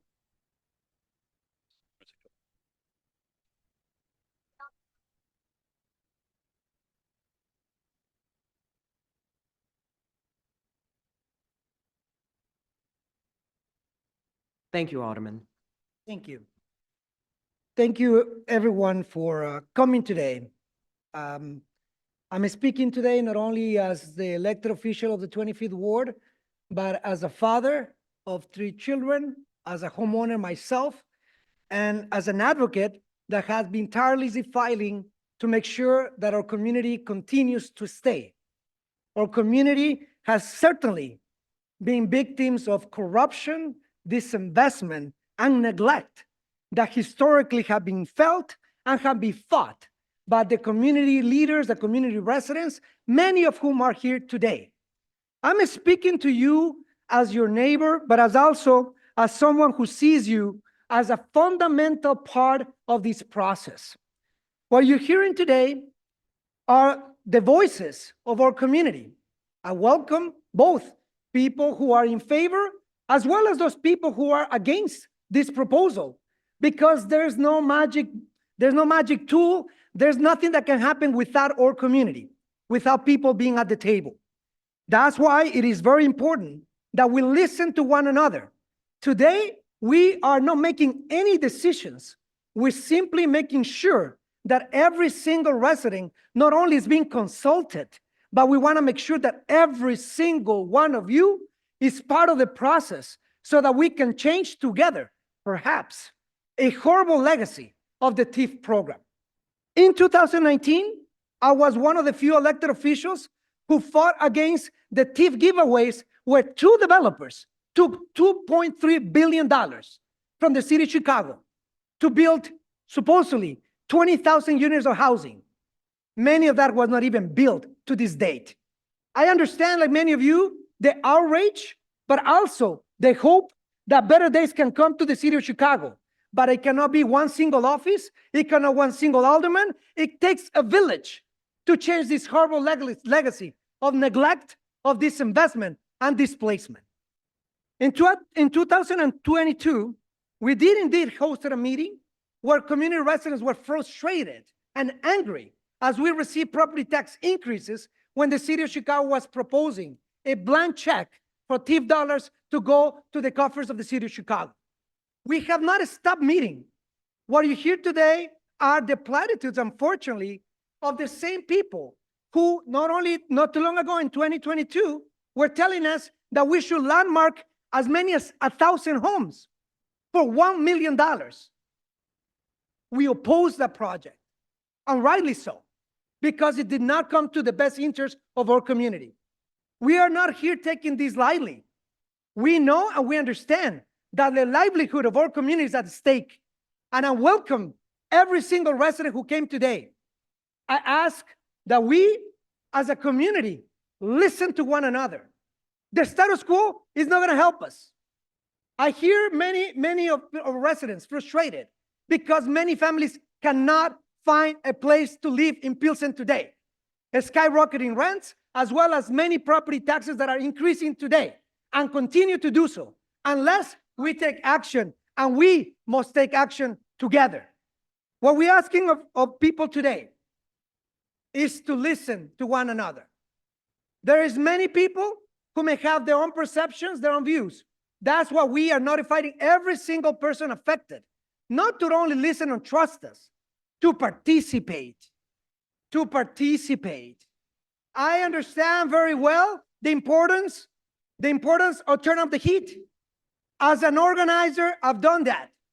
One of the things that we cannot do is turn up the heat to burn each other when there's no alternatives, when there's no plan. When there's no plan, we know that we are at the menu and at the mercy of big developers, many of whom tried to unseat me in the last election.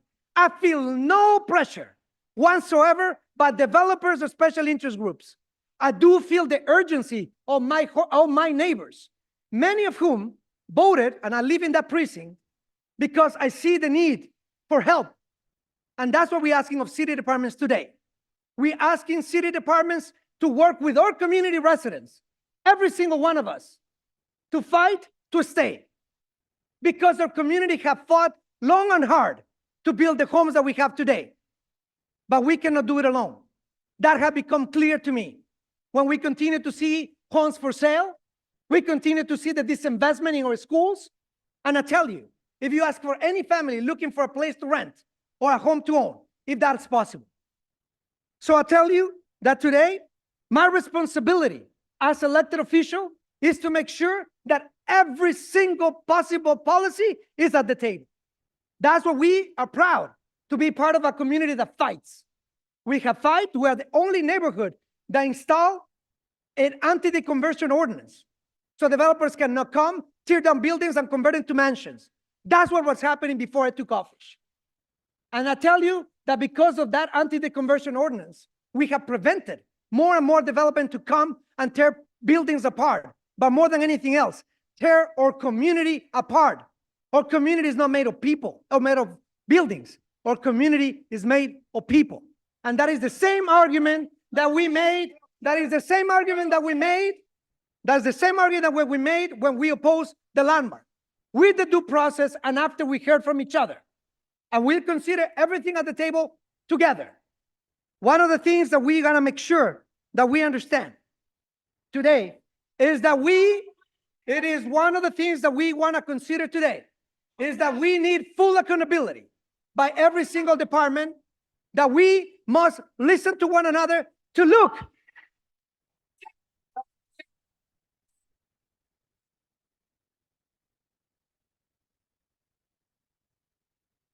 Again, there's no decision being made today. What we're asking of the residents is that work on a plan together. That is what the ask is in front of us today. My responsibility, just as we've done with the landmark designation, we was voted out because of the majority of the residents decided so to do. We, as a community, must come together to develop a local plan that help us to make sure that repairs for the homeowners. Today, just before the meeting started, we discussed how repairs are critical for ADUs, for instance, to happen. If we want to rehabilitate basements and porch houses, we must do it with the help of the city and not by city inspectors coming to our homes to give us more violations so that we sell our homes. And I tell you, those are the same realtors that are ready to buy those properties. I want to make sure that we understand again what we're asking of the residents today. We're asking residents not to give us a blank check. We're asking our residents not to approve or disapprove. We're asking you today with the city departments to work together on a plan that includes us, and at the end of this process, that we as a community can decide if this is in the best interest of our community or not. I understand and I welcome the dissent. The dissent make us honest, and the dissent make us accountable. But one thing I'm not going to be for, it is for the turning on each other to allow developers to take our community. That I'm not going to allow. Because as an elected official, I have a responsibility to make sure that we hear from every single resident, every single person in a ward before we make a decision. That's what I welcome, and I'm proud to continue to meet regularly with the stakeholders that is not only community organizations. That's what I commend the group of small homeowners who have continued to meet after the meeting on the Juarez High School. Meetings after meetings have continued by small homeowners. El Pueblo Manda, and I welcome every single one of you to attend these meetings, on Thursdays from 6 to 8 p.m. Those are meetings that are not organized by our office. Those are meetings organized by the small homeowners who are desperately looking for answers. The Commissioner of Housing, as well as the Commissioner of Planning, has met with these residents so that we discuss the solutions that we urgently need. Again, I welcome you to attend those meetings, and in the next few months, that we listen to one another, that we work with one another to look at a plan that is challenging the city of Chicago for the first time to use those resources to make sure that they go back to the taxpayers, to the small homeowners, to the small businesses, to create affordable housing, to improve our schools. It is unacceptable that we today have schools like Cooper Elementary that don't even have a playground for our kids. That is unacceptable. It is unacceptable to have libraries that cannot even use for emergency places because we don't even have an AC or a decent warming system in place. But I tell you that today, the challenge is to work together as a community to develop a plan together. That is the challenge. I'm not asking for a blank check. I'm not asking to take my word for it. I'm asking for the community to come together to work on a plan. And after the next few months, in September, and after we take, of course, meetings in the community, because community meetings have happened, and we're listening to develop a proposal, but nothing for us is done without us. And I tell you that you have my commitment, and my track record speaks for itself, that we are no longer going to allow tip dollars to subsidize corporations like Target. And I understand, because I've seen it with my own eyes, and yes, I've been critic of the TIP program, because it has not been done to help our community, but to enrich very few agendas. That is not what we're trying to propose here. This is a proposal that is meant to be an anti-displacement proposal for the community to develop it with us, with the city of Chicago. I want to just be very clear what we're doing here. I'm not asking for your support. I'm not asking for your opposition. I'm asking for your participation. I am asking for working as a community to address a challenge that is a global challenge, is a national challenge. But if I tell you that is a community that has fought hard anti-displacement against gentrification, it has been the Pilsen community. And I'm proud to represent a community that fights. When many projects are possible and are unique in our ward. And we must continue to fight. With housing co-ops, with acquisitions like the 18th and Peoria. And I tell you that it does matter what we do with the money. If we would not have acted on 18th and Peoria, I see a realtor challenge me on that. I tell you, if we would allow 500 luxury units, your property taxes would have gone even higher with luxury housing, because that is unfortunately a broken property tax system that I personally have challenged. And I dare anybody to say that I have not fight for displacement, for making sure that our community stays. We have taken even to the former Speaker Michael Madigan directly on the Illinois Supreme Court to challenge those shameful schemes of elected officials that use in the office to make sure that property taxes are appealed for those who can afford it. I tell you that today I tell you, please listen to one another. Please listen to one another. I'm not asking for blank checks. I'm asking for people to listen to one another. And that's why today we are asking for a proposal to be considered and discussed as we've done others that eventually did not give fruits. What we cannot afford is the status quo that continues to fail day after day to people who want to stay.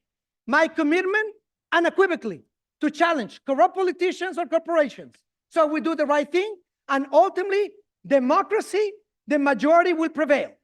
I ask my neighbors, residents of the Pilsen community, to work together, to listen to one another. I will use, just to end, a few examples of what we have been doing with the TIF since I've been in office. And I recognize that the history of TIF has been a complicated and often neglectful story. But during my time in office, our commitment has done to make sure that we help those who want to stay. And my priority will be to give back those property taxes to those who have paid, to generational wealth that wants to continue in our community. And we want to make sure that we work as a community to continue to use TIF responsibly and accountable. But if this amendment is not welcomed by our community, of course you have my commitment to respect the will of the community, just as I've done before. My track record is clear. And I'm asking today from the Pilsen community to listen to one another. There's an old indigenous phrase that says that it's important to turn up the heat. And certainly, for years, we have been turning up the heat to the city of Chicago. Today, we need to do the same. But to turn up the heat, to burn our community, is not an option. I want to make sure that every single possible policy is in front of our community for consideration. And that's why I'm asking you not for a blank check. I'm asking once again for your participation in the next few months so that we develop a local plan to challenge the displacement, to challenge the corruption and the lack of accountability, to do something unprecedented, which is to use public dollars to fight displacement. There is a challenge, and there's a challenge to city departments. The Department of Housing has met with the small homeowners and have accepted the challenge. And the challenge has been met and has to be met with clear policies and answers to the small homeowners who need funds to stay. Also, as you heard before me, in the housing committee, with the zoning committee, we are already committing to make sure that we have a subject matter hearing to hear from the assessor about what else can we do to help on the issue of taxes, property taxes. But the city is not going to be sitting and watching while our community is displaced. Today, I ask of the commission not to write a blank check.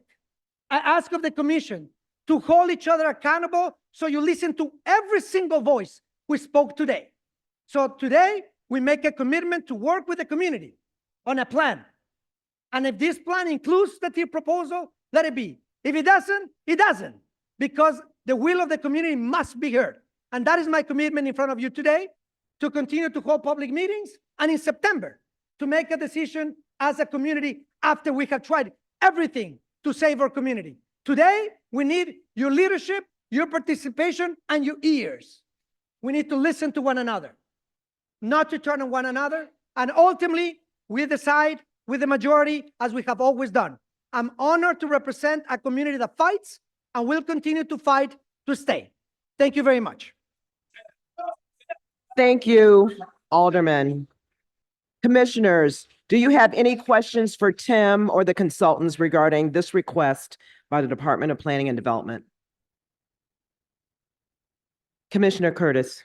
Yes, thank you. I'm trying to better understand the concept of a blighted community, and maybe you can help me with that. Can we, my understanding of a blighted community, one of the requirements is that the equalized assessed value has decreased 3 out of the last 5 years. Is that the case with this area? That is one of the blighting factors that may be present. It is not present in Pilsen. Is that one a factor in this consideration? No, it's not, because it's not present. The one of the factors that I see is maybe an excessive amount of vacancies. Does this area have an excessive amount of vacancies? Yes, that is a contributing factor in this district. Is that a factor in the area that we're amending, or is that a factor in all of Pilsen? The amended area. Okay, and how can we quantify that? In the part of the materials that were provided, there's the amended redevelopment plan, but then there's also the amended eligibility study. In that document, it goes through fairly exhaustively on a block by block basis, how many buildings were on that block and how many of those buildings demonstrated the factor. In aggregate, the factors need to be both meaningfully present and reasonably dispersed, meaning one corner can't have 100% of the vacancies and another corner have 0. It has to be throughout. When I look at the map about vacant lots, that was also a factor that I see is an excessive number of vacant lots. I believe that factor is the same. It's vacancies of Ann or Lisa, is that correct?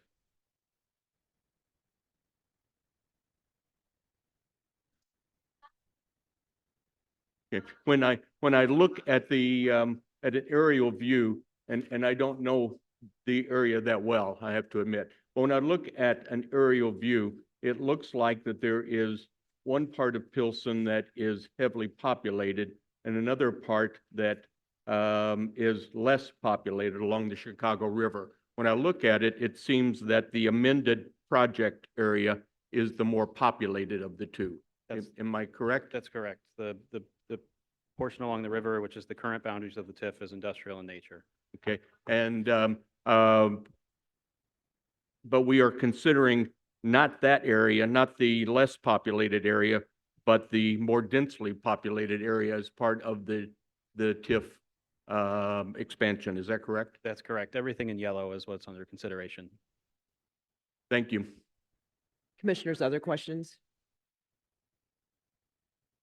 Yes, Commissioner Boatright. So just a comment, or statement rather, not a question. I just want to publicly acknowledge all the community residents and their perspective, their insight that was shared, both today and throughout all of our engagement to lead this process, by helping to really address the needs of long-term businesses, residents, and property owners. I want to remind us that, this part of this TIF expansion is going to address some of those concerns that were raised today in a thoughtful, inclusive, and a strategic way, primarily by adding another tool in the toolbox that extends beyond the current industrial corridor boundaries, that brings the resources to businesses that desperately need them and frankly that deserve them, to help with their workspaces, homeowners in need of those repairs that we heard about today, and housing developers looking to maintain and create affordable housing opportunities that are disappearing throughout the community.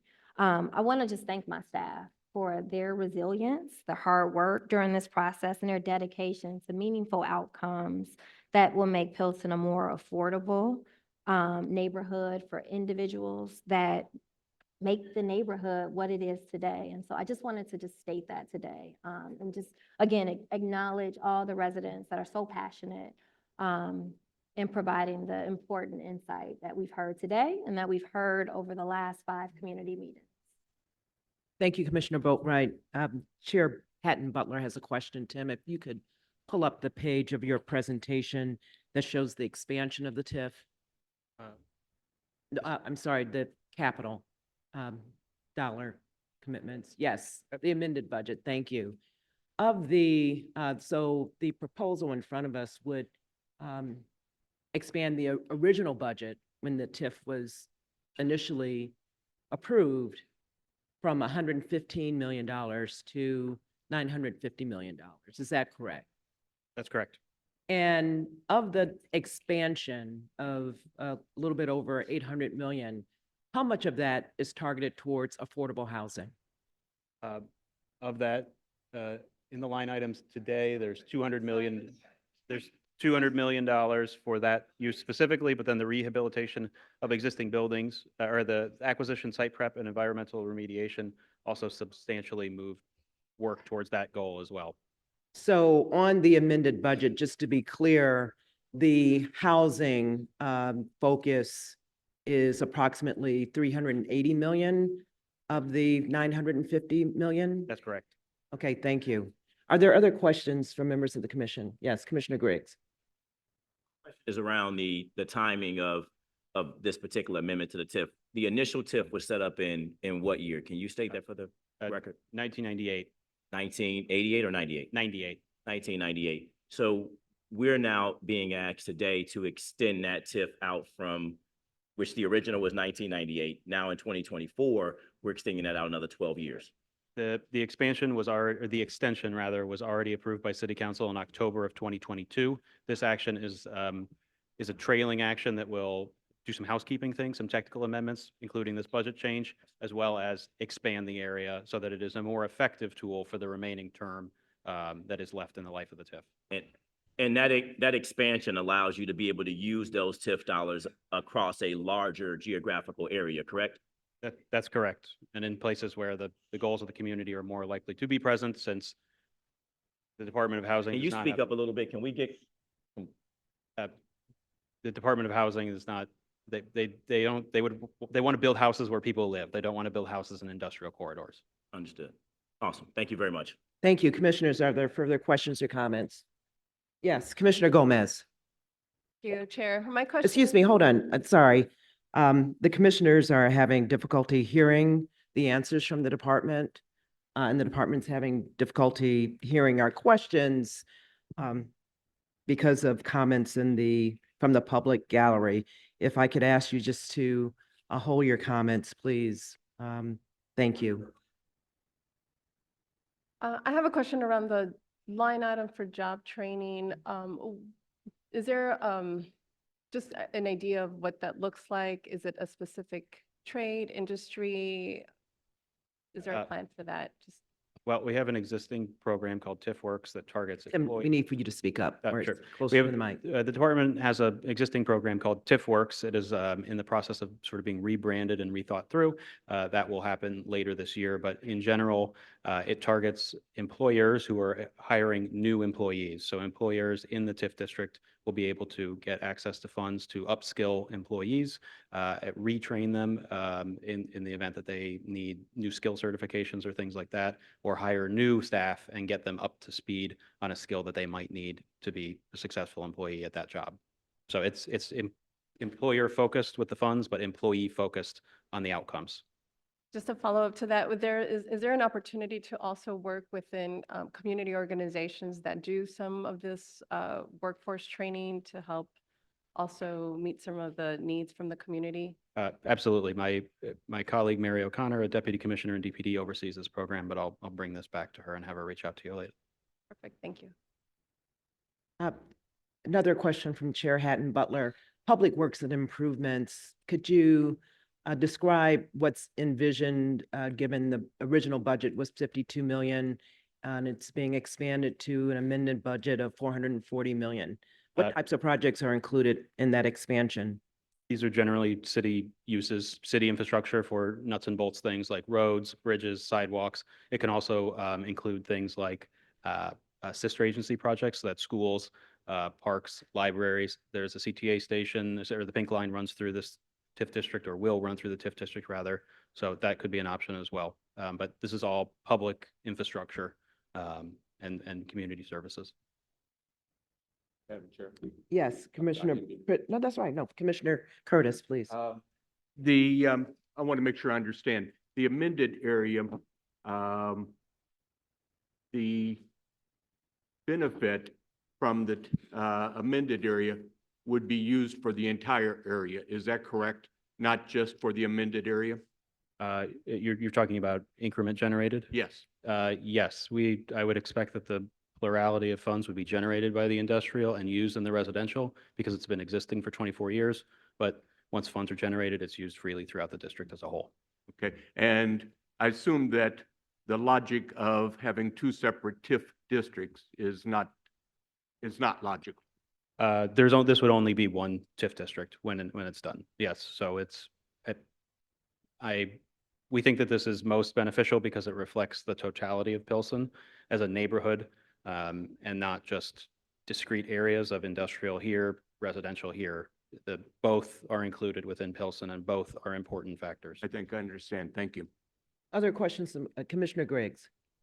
The pulling in of the industrial allows you to pick up tax dollars from the industrial portion that can also be used to support, say, the $200 million of rehabilitation of existing buildings and construction of affordable housing inside the community. That's correct. Because Pilsen is a mature TIF, it's been in place for 20+ years. It has significant revenue generation behind it. So by expanding this rather than creating a new TIF, we're pulling those areas in and being able to use the mature TIF as a revenue source for the new areas. And the original TIF district already included those overly populated areas, those residential areas. Now bringing in the industrial allows you to lessen flip-flopping it. Fair enough. So to be clear, the original TIF was industrial. Was industrial. That's correct. Yes, that's, and only focused on industrial. yes. It's roughly coterminous with the existing plant manufacturing district. Other questions or comments from members of the commission?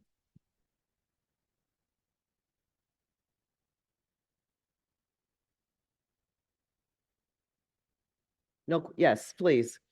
There was a question Commissioner thrown out Griggs. from the gallery, and since I heard it, I just want to ask it.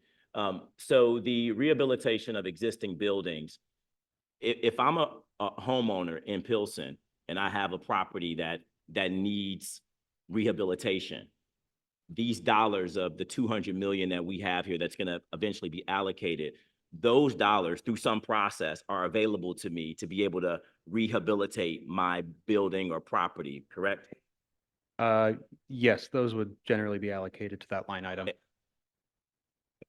Tim, you need to speak up.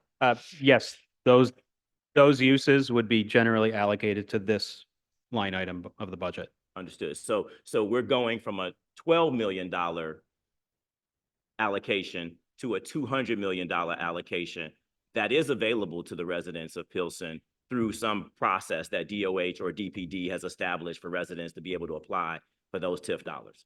Correct. Okay, awesome. Thank you. Thank you. Are there other questions or comments from members of the commission? If there are no further questions or comments regarding the matter before us, I will call this item to a vote. The resolution before the Department of Planning and Development is seeking approval to an amendment number 4 to the Pilsen Tax Increment Financing Redevelopment Project Area Redevelopment Plan. If there are no objections from members of the commission, I move passage of this item by the same roll call vote previously used to establish quorum. Any objections, members of the commission? I'm opposed. Okay, let the record reflect that Commissioner Curtis is voting no on this item. Given that we have a quorum, the motion is approved. I'm doing them. Yes, we did do the minutes. You just didn't hear.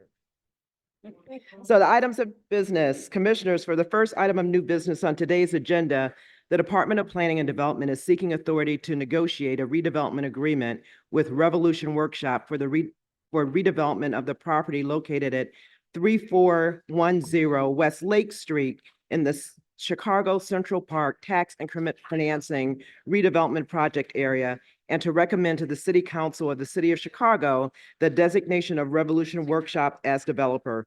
Emily Kish will provide a brief description of this request on behalf of the Department of Planning and Development.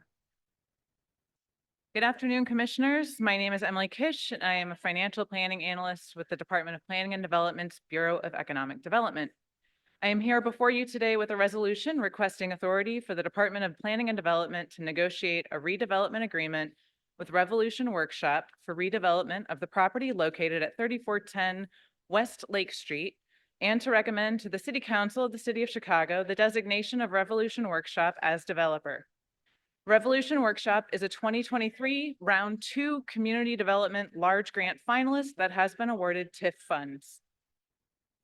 As mentioned, the project is located at 3410 West Lake Street in East Garfield Park Community Area, the Chicago Central Park TIF, and the West Planning Area. The project is in Ward 28 and has received letters of support from Alderman Irvin, Beal, and Burnett. The parcel highlighted in red is the project location at the northwest corner of the intersection of Homan Avenue and Lake Street on the northern edge of Garfield Park. This is an exterior view of the building's south facade on Lake Street. The 14,704 square foot building exterior will remain intact apart from a few window additions. The mural will remain. This is an interior view of the existing building, which is the focus of the rehabilitation. Revolution Workshop is a nonprofit social enterprise providing free pre-apprenticeship construction training for unemployed or underemployed people ages 18 to 40 in partnership with area businesses. They are proposing to rehab their 14,704 square foot building on Lake Street to accommodate new learning spaces for new career pathways, renovated staff offices, expanded social enterprise facilities, new lobby areas, and upgraded MEP systems. They requested and have been conditionally approved for roughly $2.5 million in TIF funds to complete their roughly $3.6 million rehabilitation project. Upon execution of the RDA, Revolution Workshop intends to complete the project within a year. Revolution Workshop has retained Future Firm, a registered MWBE business, as the project architect. The selection process for the GC is underway. The total project cost is approximately $3.6 million. Beyond the city's contribution of roughly $2.5 million in TIF funds, Revolution Workshop has committed $90,603 of its own funds and secured a permanent loan of $1 million from the Illinois Facilities Fund, or IFF. As mentioned, the department will provide a TIF grant of roughly $2.5 million, representing approximately 70% of the total project cost. The developer will be paid through an escrow at 30, 60, and 90% of construction completion milestones, with the remaining 10% paid upon receipt of the certificate of completion. The escrow agreement will be finalized and executed along with the redevelopment agreement. The compliance period for this agreement will be 5 years, and Revolution Workshop will be required to comply with all prevailing wage, city residency, and MWBE construction requirements.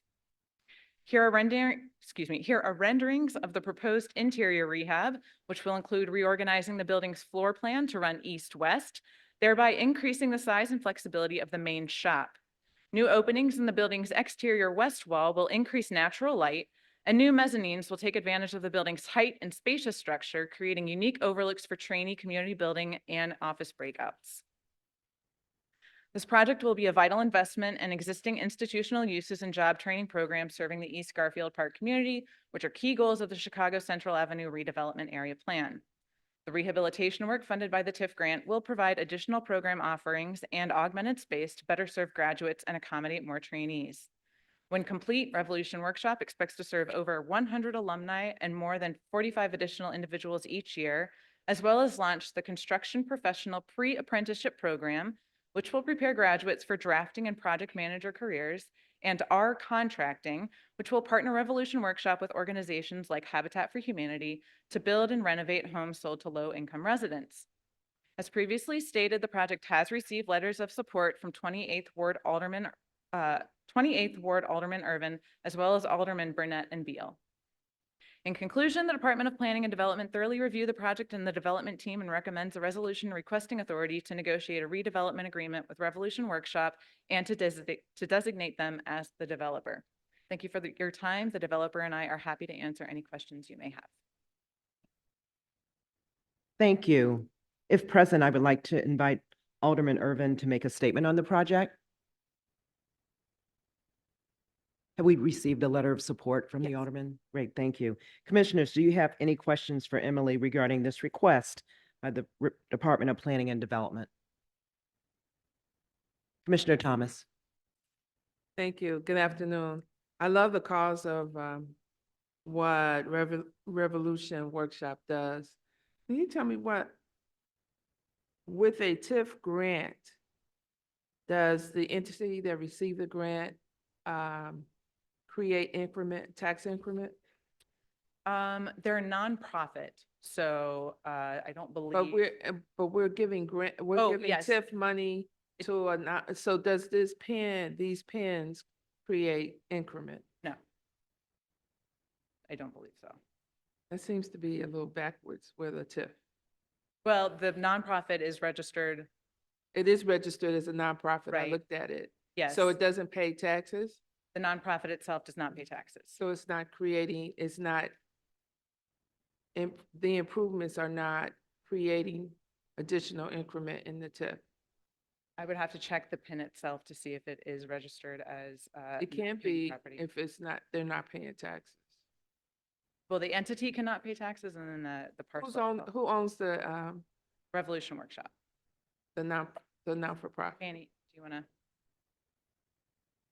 Is someone? I'm going to wanting defer speak? to Manny Rodriguez from Revolution Workshop.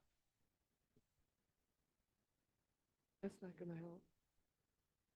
Please introduce yourself. Thank you. I'm Manny Rodriguez, Executive Director of Revolution Workshop. So to answer your question, Commissioner, we do not pay any property tax on those parcels. We just were awarded, I want to say at the beginning of this year, property tax exemption.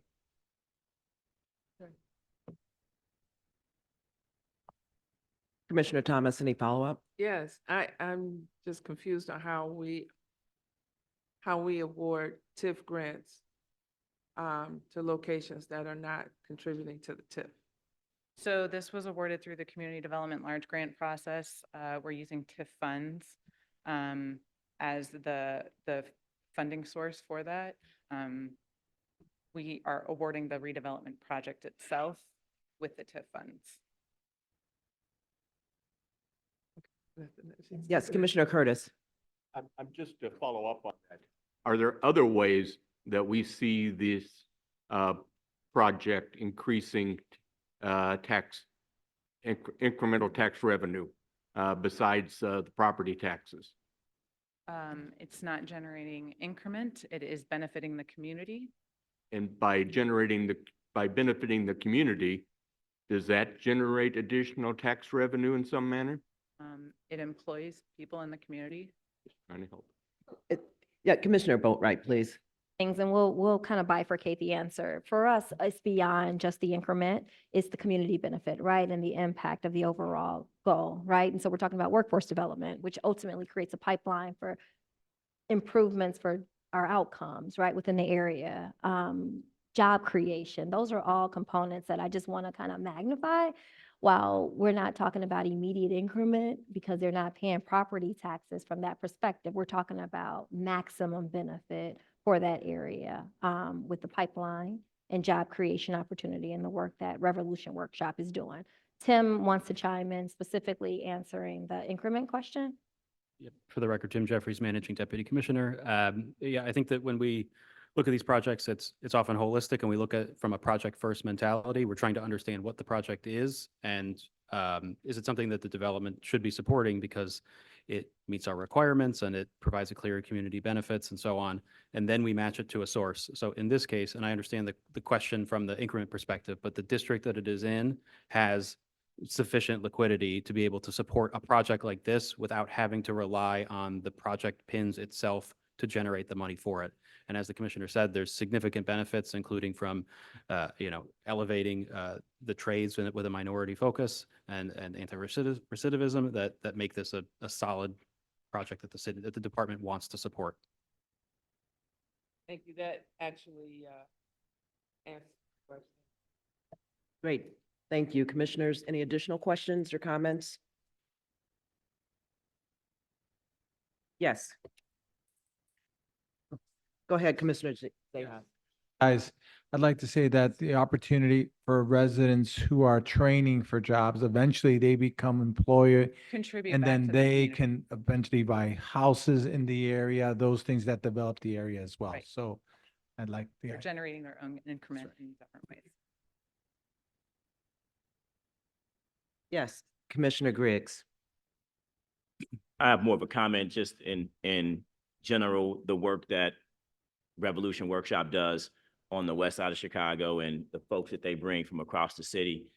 In my life outside of being a commissioner here, I get to run a construction company that also has brought many of their students out to our job sites, and they do a fantastic job of taking young men and women who grew up in some of the same communities in Austin and North Lawndale and Cabrini Green, where I grew up, and giving them an opportunity. So I look at this as although it may not be a particular project that gives or distributes to the TIF, it is a project that is one that's going to help support TIF over the long haul. When you put those folks back into a working economy with good jobs and buying homes in those communities, I mean, that's really what building up generational wealth within our community is about. So I really want to commend Revolution Workshop for the work that they continue to do across the city. We need more organizations like theirs doing the work that they do.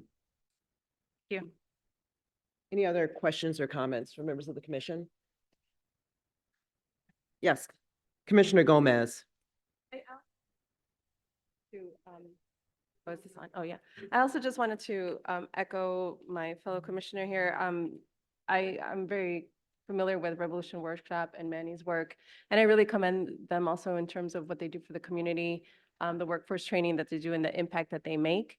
And I think this is really a unique way to ensure that we're giving back to an organization that gives back to the community that will then transform to jobs and to small business growth. So I think this is great.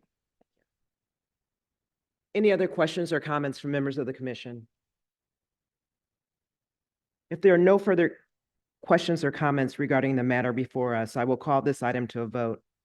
The resolution before us, the Department of Planning and Development is seeking authority to negotiate a redevelopment agreement with Revolution Workshop for redevelopment of the property located at 3410 West Lake Street in the Chicago Central Park Tax Increment Financing Redevelopment Project area, and to recommend to the City Council of the City of Chicago the designation of Revolution Workshop as developer. If there are no objections, I move passage of this item by the same roll call vote previously used to establish quorum. Commissioner Gomez is abstaining from voting on this item. Are there any other abstentions or are there any objections? The motion is approved. Thank you. Now, commissioners, earlier in the meeting, I don't think I could hear myself. So we're going to go back and belts and suspenders approve the minutes of the May 14th meeting. That was the first item on our agenda, request approval of the minutes from our previous meeting held on May 14th, 2024. Commissioners have had the opportunity to review the minutes, and if there are no corrections, I move passage of this item by the same roll call vote previously used to establish quorum. Any corrections or? Great. Okay, the motion has been approved. The minutes are approved.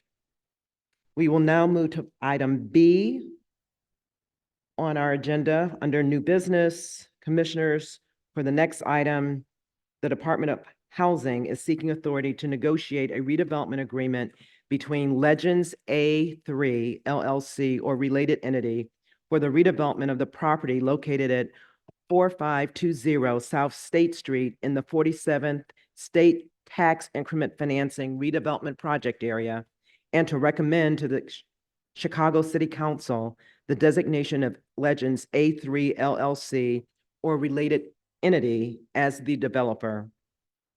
Before any further discussion, I believe that Commissioner Griggs has a statement to make to the body.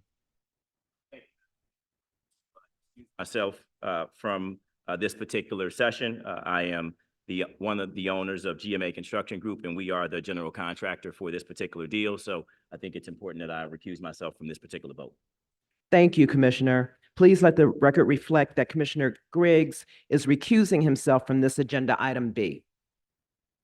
Katrina Collins will now provide a brief description of this request on behalf of the Department of Housing. Hello, good afternoon. For the record, again, my name is Katrina Collins. I'm a financial planning analyst with the Department of Housing. Today, I will be presenting Legend South A3 with the requested actions of developer designation and TIF funding. I'm joined today by Greg Olson from the Michaels Organization, Peter Lavani from Brinshore, Anthony Alvarez, and Lee Prater from Chicago Housing Authority. The project is located at 4520 South State Street in the 3rd Ward under Alderwoman Pat Dowell. It is located in the 47th and State TIF District, and I do want to mention Alderwoman Dowell. We do have a letter of support from her. She was here earlier, but she had to excuse herself. So, seen as the development site for Legend South A3, the property is on unimproved vacant land located at the corner of South State Street and East 45th Street. The project area is generally bound by West 45th Street on the north, South State Street on the east, West 47th Street on the south, and South Federal Street on the west. The property consists of 6 parcels that are site controlled by CHA. The property was formerly home to the Robert Taylor Homes, a Chicago Housing Authority public housing development. Legend South is the 6th phase in the redevelopment of the former Robert Taylor Homes. It is the 3rd on-site phase. There will be constructed within the footprint of Robert Taylor Homes. With mixed income and mixed use, the project will continue the development of Bronzeville, bringing desirable, affordable, and market rate units to the community in conjunction with providing replacement housing for 21 Chicago Housing Authority families. The project site is well located to community amenities, most within walking distance. The location has easy access to public transit. The 47 CTA bus runs on a 24/7 schedule and is located near the red and green lines. This development is located between the 43rd Street corridor and 47th Street corridor, which are both planning efforts supported by the City of Chicago to help foster community and economic growth. A few of the public benefits. This project aligns with the 47th State TIF goal by helping redevelop the site comprising of the former Robert Taylor Homes housing development as a mixed income residential community with appropriate neighborhood commercial facilities, employment center, and community uses as set forth in the Chicago Housing Authority Plan for Transformation, Robert Taylor Homes Redevelopment Plan. The project will provide 42 new affordable housing units. The development will reduce vacant and underutilized property, and the construction of the building will create approximately 250 temporary construction jobs and 10 permanent jobs after construction is complete. The developer has presented the plan for Legend South A3 to the Robert Taylor Working Group, which includes public housing resident leadership, community residents, and community stakeholders on multiple occasions since 2019. They've been continuing community engagement and presented the project to the community with project progress. The redevelopment of the former Robert Taylor home site has been on the forefront of the Bronzeville community since the last high-rise was demolished in the early 2000s. These are the renderings of the development. The development includes new construction of 2 buildings. The top image is a 4-story corridor elevator building that will house 40 units and will incorporate commercial space on the 1st floor along State Street. The bottom image is a 3-story walk-up building that will bring 12 units to the development. Units will be open concept with vinyl flooring. All units will have in-unit washer dryer, dishwasher, and Energy Star compliant appliances. The project will include a management office, community room, fitness room, and one-on-one bike storage. The project will provide a total of 45 parking spaces. 6 will be reserved for the commercial space development, and 39 spaces are for the residents of the building. A resident plaza will be located on the north end of the project. The table provides a detail of the proposed project rental unit profile. The subject property will provide a total of 52 units. 42 will be affordable to households earning no more than 60% area median income. These units will satisfy the Chicago's Affordable Housing Ordinance, which requires 20% affordable units in projects receiving TIF assistance.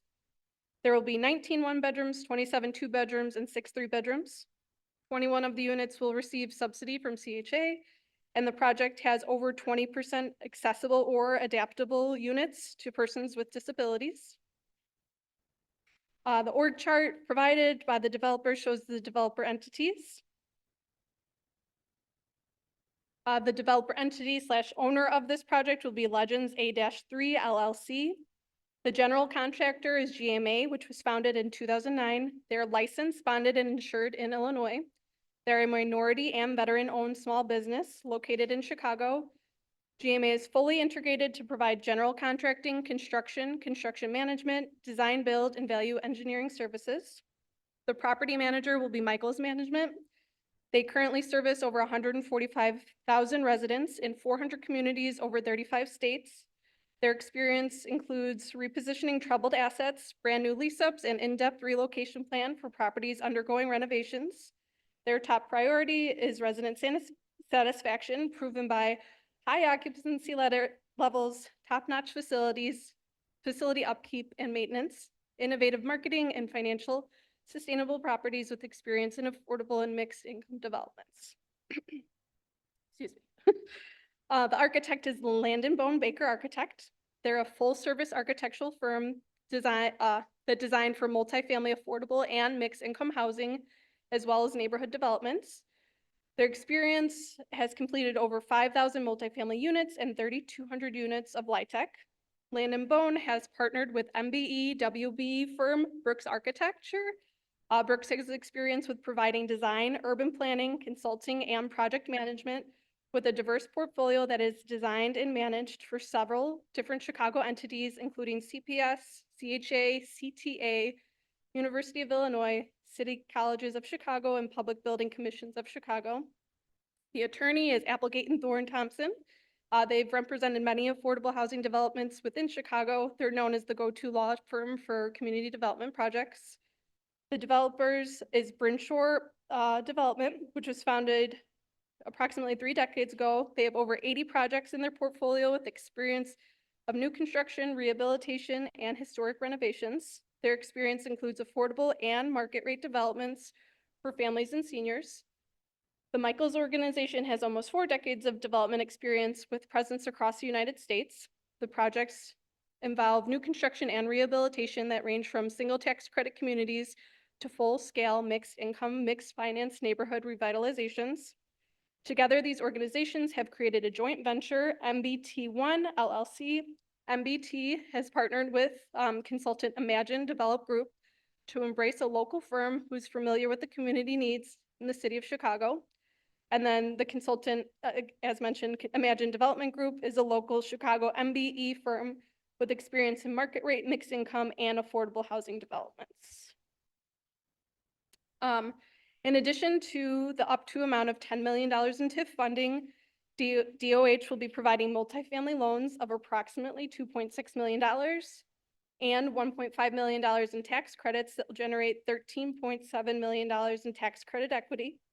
The uses of funds include approximately $1.9 million, for acquisition of lots currently owned by CHA and $28.4 million in construction costs with a $1.3 million contingency. The total development cost is approximately $40 million.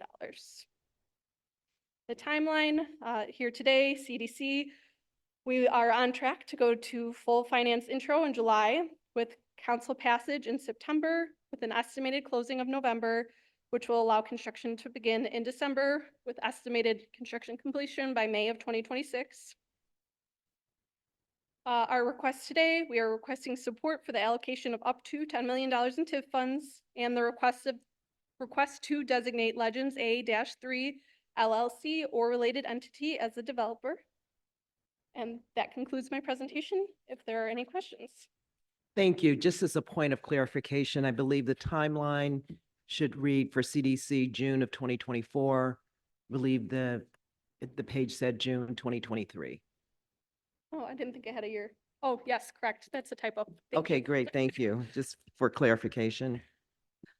Alderman Dow was here earlier today and she could not stay for this meeting. She asked me to relay to members of the commission that she is in full support of this request. Commissioners, do you have any questions for Katrina regarding this request by the Department of Housing? Commissioner Curtis. Yes, just to clarify, the owner of the building will be Legends A3? A3 LLC, correct. Okay, and they are a privately owned company. They are not a not-for-profit.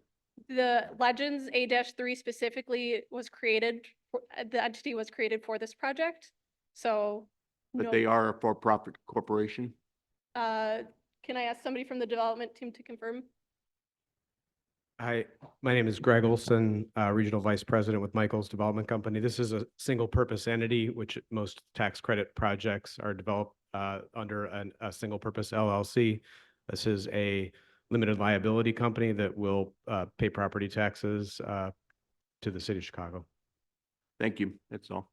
Any additional questions or comments from members of the commission? If there are no further questions or comments regarding the matter before us, I will call this item to a vote. The resolution before us, the Department of Housing is seeking authority to negotiate a redevelopment agreement between Legends A3 LLC or related entity for the redevelopment of the property located at 4520 South State Street in the 47th State Tax Increment Financing Redevelopment Project Area, and to recommend to the Chicago City Council the designation of Legends A3 LLC or related entity as the developer. If there are no objections, I move passage of this item by the same roll call vote previously used to establish quorum, with the exception of Commissioner Griggs, who has recused himself from this item. Are there any additional recusals or objections? Hearing none, the motion is approved. Thank you.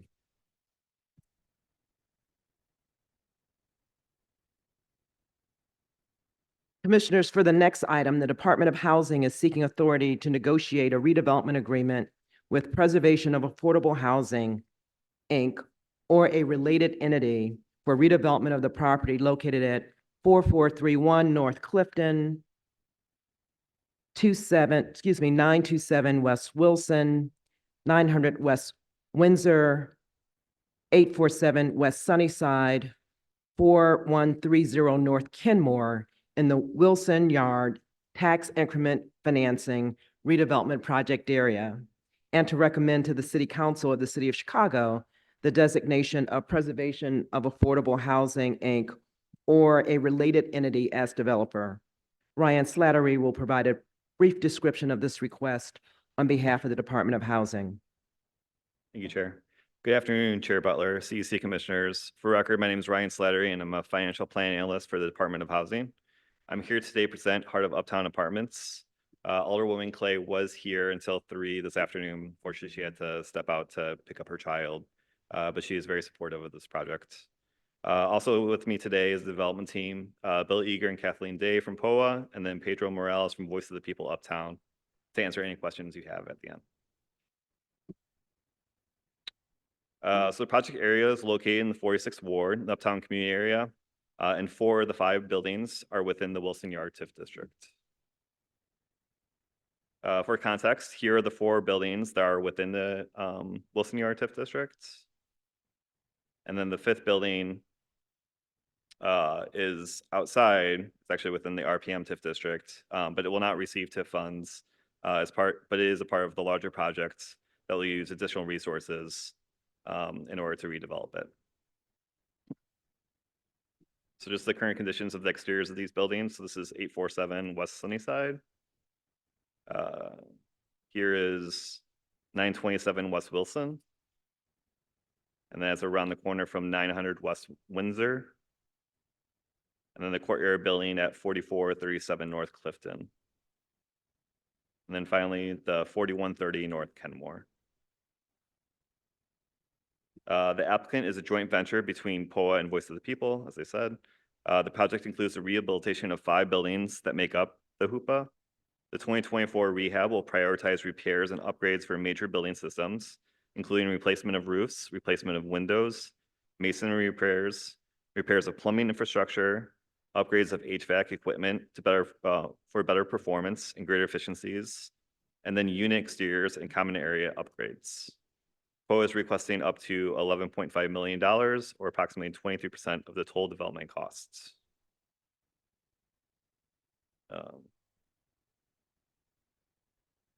So here's the unit mix breakout of the 103 affordable units, consisting of studios to 3 bedrooms. all below 80% AMI.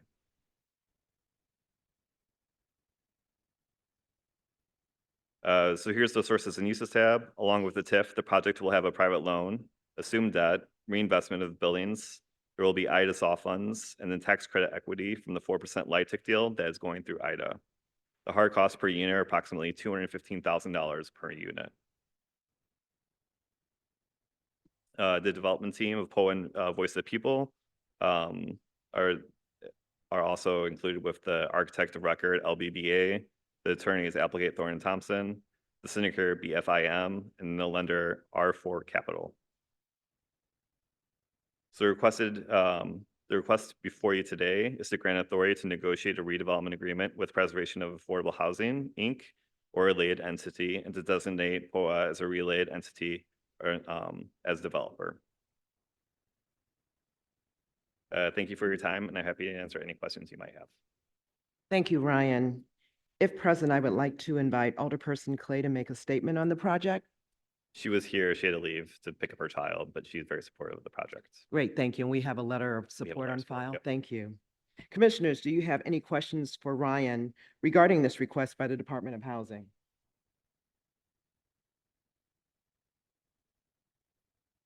If there are no further questions or comments regarding the matter before us, I will call this item to a vote.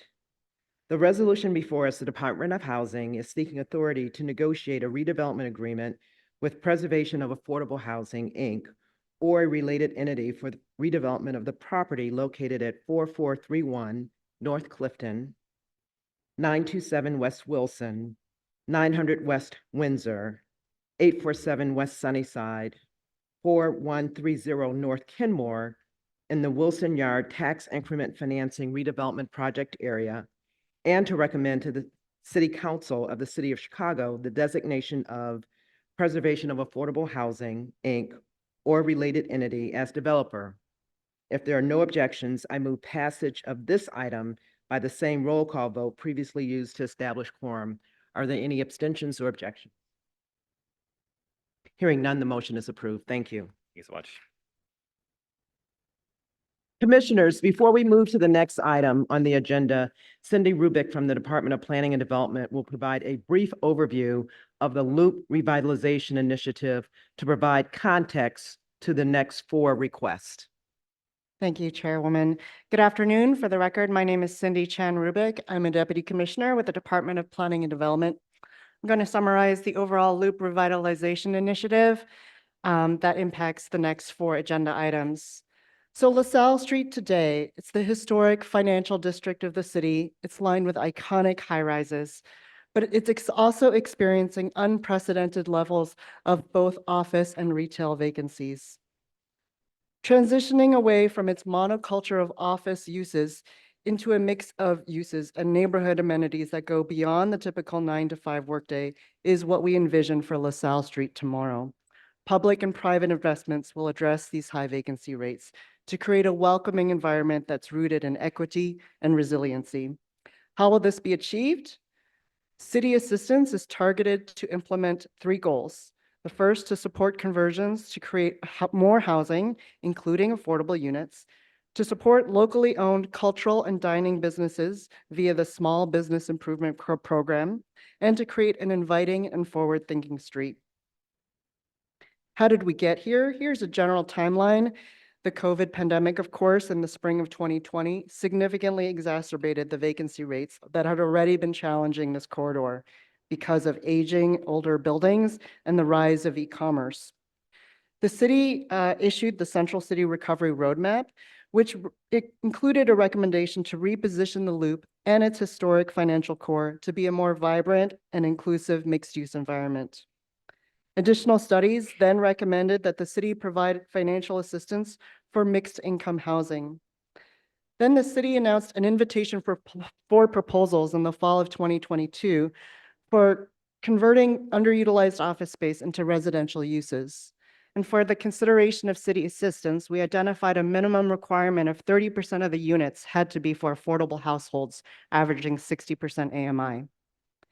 After we evaluated the submitted proposals, the city continued with the underwriting process and then announced the support earlier this spring to proceed with 4 adapted reuse proposals, and we are continuing to evaluate 2 other projects. Each of these redevelopment agreement terms for the projects will need to be approved by City Council before closing and before construction can begin. We're hoping that some leasing will start in early 2026. In addition to the adaptive reuse component of the initiative, the first round of grants for the Small Business Improvement Funds was released last September, and we will be issuing another round this September. We are also engaging the public on LaSalle Street visioning. We had a public open house about 2 weeks ago, and we have an online survey that is ongoing. We'll also be at the Sundays on State Festival to continue gathering feedback. So in terms of the underwriting process, we looked at the budgets and compared them to industry standards and precedents. Evaluation metrics were defined, and other incentive programs were researched and explored. Revised submissions were received, and additional analysis was completed.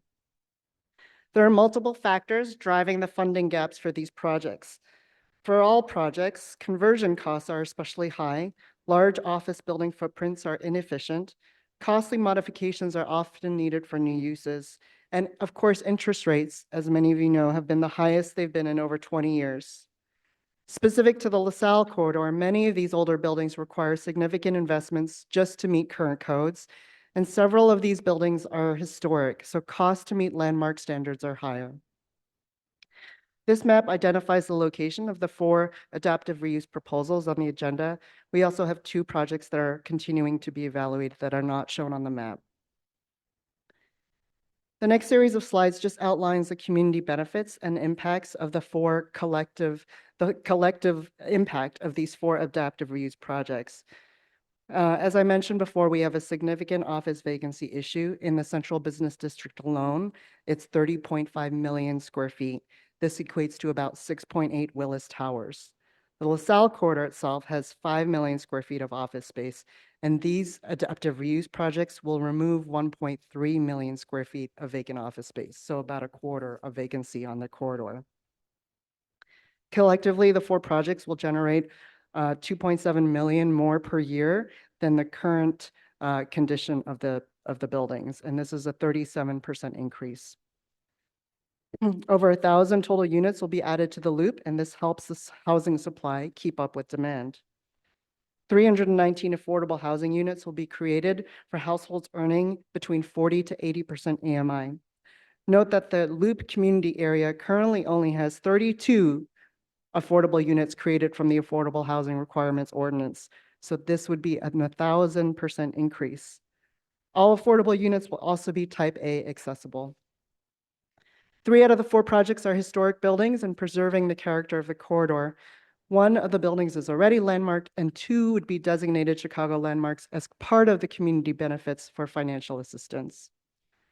Collectively, these 4 conversion projects represent nearly $523 million in total investments.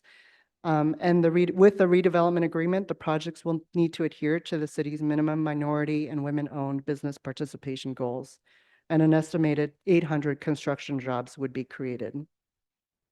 Adaptive reuse is also very sustainable. It provides significant embodied carbon savings compared to demolition and new construction, and the projects will also include energy-efficient upgrades to reduce operational emissions and meet the city's sustainability policy.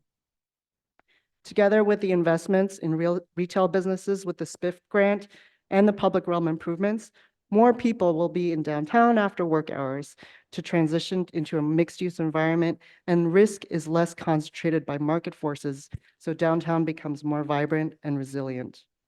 The project managers will now outline the information for each proposal on the rest of the agenda. Thank you.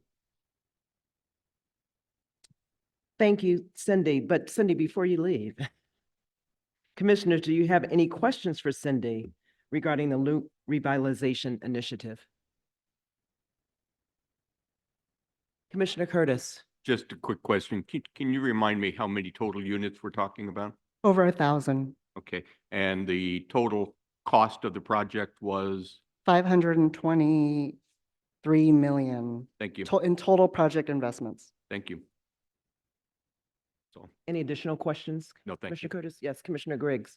What's the number of the current housing stock in this district, In the loop, in the loop? well, in the LaSalle corridor, I'll start with there because I don't offhand know the amount of units in the loop, but on the LaSalle corridor, there's only one building that is residential use. It's all market rate rental, and it's about 207 units. But no affordable. There's no affordable in this corridor So currently. this particular development will bring how many affordable units? 319, 119 affordable of total units. 1,016, I think is the total. 1,037, thank you. Awesome. Yes. Any additional questions or comments? Thank you. Thank you, Cindy.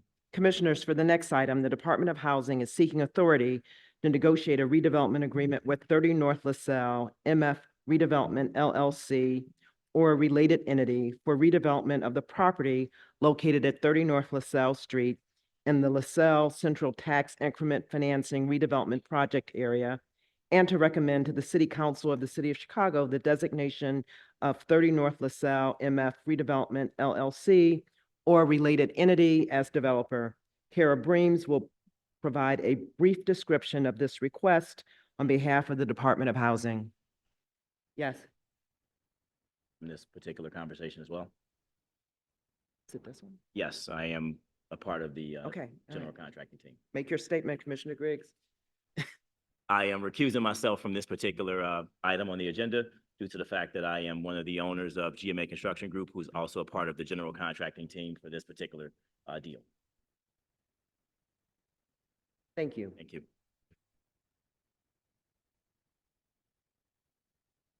Okay, good afternoon, Chairwoman Butler and the commissioners. For the record, again, my name is Kara Breams with the Department of Housing. The first project we'll be discussing is 30 North LaSalle. Representing the development team, and here with us today are Lee Golub and Colin McKenna. We're also joined by members of our consulting team, Hunter Gillespie, and I believe Chris Law is still here, who will be able to answer questions about our consulting process. 30 North LaSalle is located immediately southwest of City Hall. The site is located in the 34th Ward in the Loop community area in the LaSalle Central TIF District. Alderman Conway has submitted a letter of support for the project and is fully supportive of the endeavor. 30 North LaSalle is a 44-story building that was constructed in 1974 and comprises 948,000 square feet of office and ground floor retail space. The building is currently 52% vacant. This $135 million project is an adaptive reuse and conversion of approximately half of that square footage, approximately 370,000 square feet. Under the proposal, floors 3 through 18 would be converted into 349 residential units, of which 105 or 30% will be affordable to households earning no more than 80% of the area median income, or the AMI, with an average income of under 60% of the AMI. The project will also feature a floor with residential amenities, including a fitness center, outdoor terrace, co-working space, and lounge space. The development team is requesting $57 million, or roughly 42% of the development cost as TIF assistance. The construction timeline is estimated for 22 months. The per unit development cost is projected to be roughly $387,000 per unit. The floor is highlighted yellow just to give you a sense of the development plan would be converted to residential, while the floors in green would remain as office use. Quick overview of the project budget. Underwriting is underway for this project and will be completed prior to the full financing, which we anticipate to be brought to City Council later this year. Here is the anticipated breakout of the sources and uses. The sources include the owner equity, loans for the project, the TIF grant, and a deferred developer fee. The uses, as is typical, are primarily hard costs. Roughly 70% of the budget will be hard costs.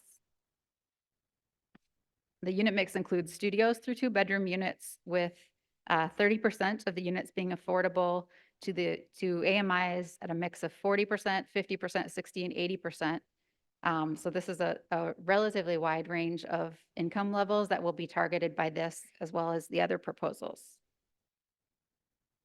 To give you a sense of what those rents look like compared to market rents, just look at the studio line to start. The studio rents will range from $773 to $1,500 roughly for the affordable units, whereas the market comparable rents would be roughly $2,200. The development team will be led by Golub Realty Services. Golub is a Chicago-based, family-owned international real estate development and investment firm founded in 1960. They have extensive development experience in Chicago and across the country. Their projects in Chicago include the Tribune Tower, Century Tower, 1 East Delaware, and 850 North Lakeshore Drive. Solomon Cordwell Bentz will be the architect on the project.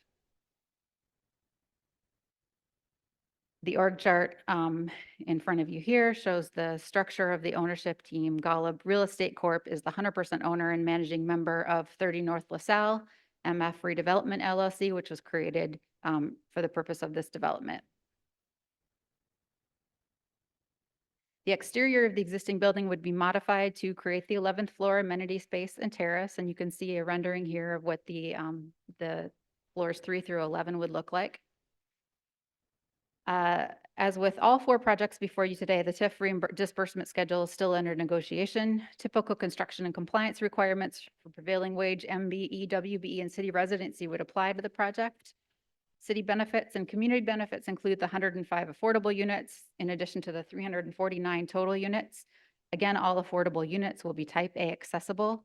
The building will make energy efficiency upgrades and create the tenancy amenity courtyard space along with streetscape and retail upgrades, and the 26% MBE and 6% WBE. 300 construction jobs will be created by this project.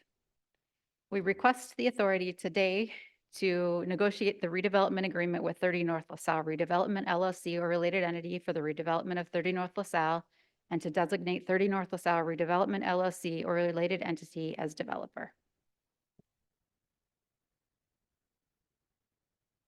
Thank you. If present, I would like to invite Alderperson Conway to make a statement on the project. I don't believe he's here, but we do have a letter of support on file for the project. Great, thank you. Before we turn this over to commissioners for any questions or comments they may have, we'd just like to correct the record. Commissioner Griggs does not have a conflict on this particular agenda item, item D, as in David. And so he is free to vote as he chooses on this agenda item. Thank you. Commissioners, do you have any questions for Kara regarding this request by the Department of Housing? Yes, Commissioner Curtis. I'm sorry, if you excuse my my density. The Golub would still continue to own the building. This would be a lease build out. Is that what we're talking about? They will continue to own the building, but they're here today and they could speak to that directly. So how long is the city's lease on these floors? City will have no lease on the floors. The the units will be affordable for 30 years. For 30 years? Yes. Okay. Yep. And Golub will continue to own the building and maintain the building. It's Yes. just, these are just lease build outs. You want to speak to that, Lee? Check. Hi, my name's Lee Golub with Golub and Company. What will happen here is a vertical subdivision for the ground floor residential portions up to the 18th floor, which is going to be residential, which will be owned by one entity. And then the office floors above will be owned by a separate entity. Right now, this building is owned by the lender who foreclosed on the former borrower. And so this will become a vertical subdivision. The city used to lease space in the low rise. They have not been there for years. Thank you. Sure. No more questions. Any questions or comments? I have a question. Can we go back to the capital stack page? Just a general question as to, of the total cost of redevelopment, is this specifically related to the apartment units that are being developed, or is this the redevelopment cost for the entire project? This is the cost for the product, but it's a residential development. So this includes the redevelopment of the 11th floor amenity space as well. And there's a small portion, the small commercial budget I believe, but this is a residential project. Yes, to clarify, yes. Please, for the This, record. this budget is just. No, I'm for sorry, the- you have to introduce sorry. yourself at time you speak. Lee Sorry. Golub and Company. This budget is just for the residential portion. Again, so there's some ground floor space that will become residential lobby and back of house, then up through the 18th floor. The 11th floor is within the residential, and that amenity space that you showed a picture, or we saw a rendering of, is just exclusively for the residential. Great, and I suppose I could do the math, but what's the cost per unit? I believe it's 387 per unit.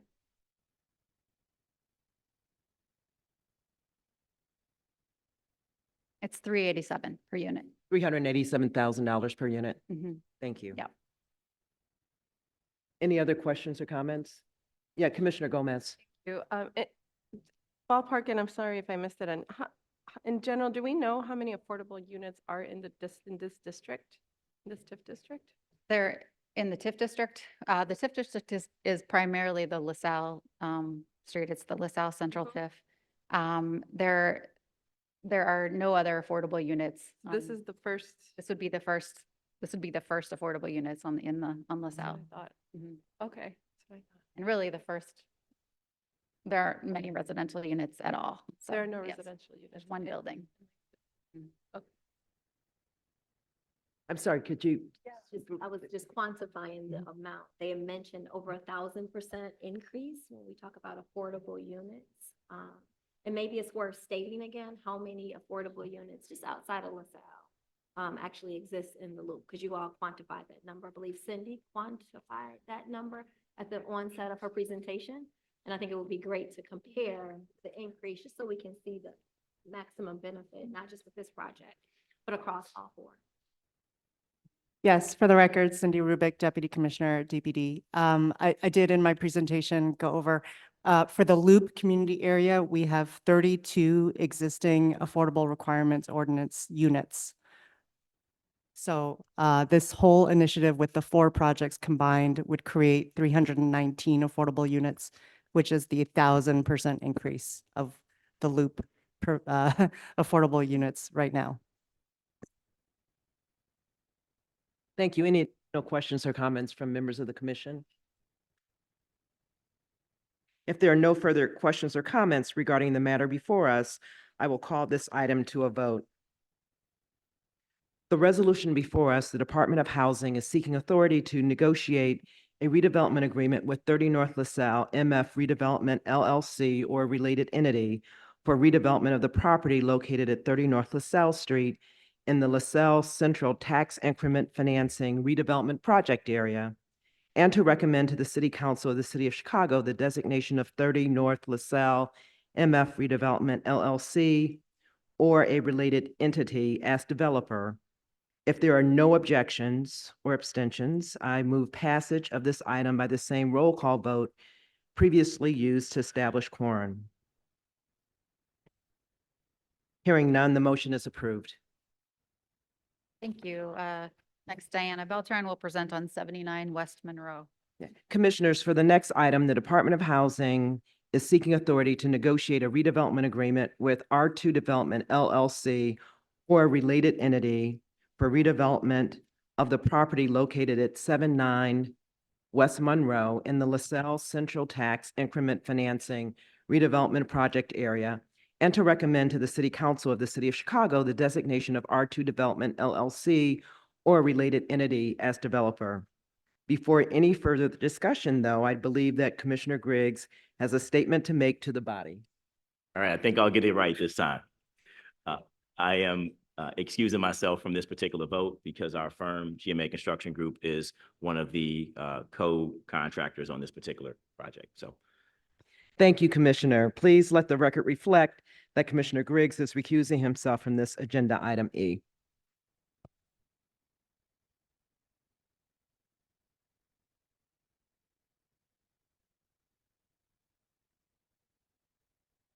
Good afternoon, Chair Butler and CDC Commissioners. For the record, my name is Diana Beltran, City Planner with the Department of Housing. I am here today to request developer designation for 79 West Monroe. I'm also joined today by a few members of the development team, including Gary Stoltz with R2 Companies and Liz Butler with Taft Law. We also have consultants that supported with the financial analysis for the Loop Revitalization Initiative, Hunter Galapsi and Chris Law. And finally, we have a letter of support from Alderman Conway expressing his full support for this project. 79 West Monroe, also known as the Weatherbell Building, is a part of the Loop Revitalization Initiative and is located in Alderman Conway's 34th Ward. The project is in the Loop community area and is a part of the Loop LaSalle Central TIF District. Here you'll just see a location map for context with 79 West Monroe highlighted in yellow. The existing brown and brick structure that you see here is an operable 14-story building that was designed by architect Jarvis Hunt in 1906 with an addition to the south by Hollyburd and Roche in 1924. The famous Weatherbell sign that you see in the picture was installed in the 1950s. More recently, the building has been marketed for commercial office use for several years with minimal success. With the full acquisition of the property in 2022, a sizable suite and amenity area was designed and built out to attract potential office users. Still, with the oversupply of office space in the Loop, the existing use is economically infeasible. So a little bit more about the project here. So the developer for this project is R2 Development LLC. In short, this adaptive reuse proposal aims to convert vacant office floors into 117 residential units, including 41 affordable units at an average of 60% of the area median income. The building is currently home to a Walgreens and charter school, but no work is proposed on these floors. The applicant is requesting $28 million in TIF, roughly 44% of the total development cost, which is $64.2 million. Construction for this project is expected to start in Q1 2025 with completion in Q1 2026. Here you'll see a visual breakdown of the current and proposed configurations. To break it down for you, the renovation includes the residential conversions of floors 7 through 13, renovation of the ground floor lobby, a small retail space of approximately 2,000 square feet, and the basement. Residential units will be a mix of studios, 1 bedrooms, and 2 bedrooms, again, 35% which will be affordable units. Floor 14 will provide a full amenity package to be competitive in the current multifamily market. And lastly, the renovated lobby will have a dedicated entrance exclusively for resident use. Here you'll see an image of the rendering of the proposed design for the upper outdoor amenity area. Project budget. So the sources for this project are comprised of owner's equity, roughly $28.4 million, historic tax credit equity of $7.8 million, and $28 million in TIF. And then to the right, you'll see a breakdown of the uses. Again, majority, almost 3/4 of that going towards hard costs. Here, the proposed unit breakdown of the 117 rental units consisting of studios, 1 bedrooms, and 2 bedrooms. Again, 35% being affordable at 40 to 80% of the area median income with an average of 60% AMI. This table here provides a detailed description of the proposed unit rent and size for the 117 residential units. The last 2 rows showcase the affordable monthly rents versus the market rate rents for each unit type along with their square footage. As you can see, market rate and affordable units are nearly identical in size. Rents on the other hand are significantly different. So taking a closer look at the development team, Brown Derby LLC, a Delaware limited liability company, will be the owner for this project. A corporate partnership later outlined in the organizational chart, LagFin SCA will control 100% interest. R2 Development LLC will work as the developer and property manager. R2 Companies, founded in 2006, is a fully integrated private equity real estate firm with offices in Chicago, Milwaukee, and Minneapolis. The developer does not hold any equity in this project. The architect will be Warr Malcolm, which is a contemporary and expanding full-service design firm. And lastly, I would like to outline that the development team has proposed a joint venture between Lepardo and GMA Construction Group as the general contractors. GMA Construction Group is a BIPOC-led group and is MBE certified. Again, the organizational chart referenced earlier outlines the owner structure for this project. Similar to the other LaSalle projects, the TIF disbursement schedule is still under negotiation, but typical construction compliance requirements for prevailing wage, MWBE, and city residency will be met or exceeded. Aside from the overall public benefits outlined in the earlier presentation of the LaSalle Revitalization Initiative, this specific project will provide 35% of its total rental units as affordable.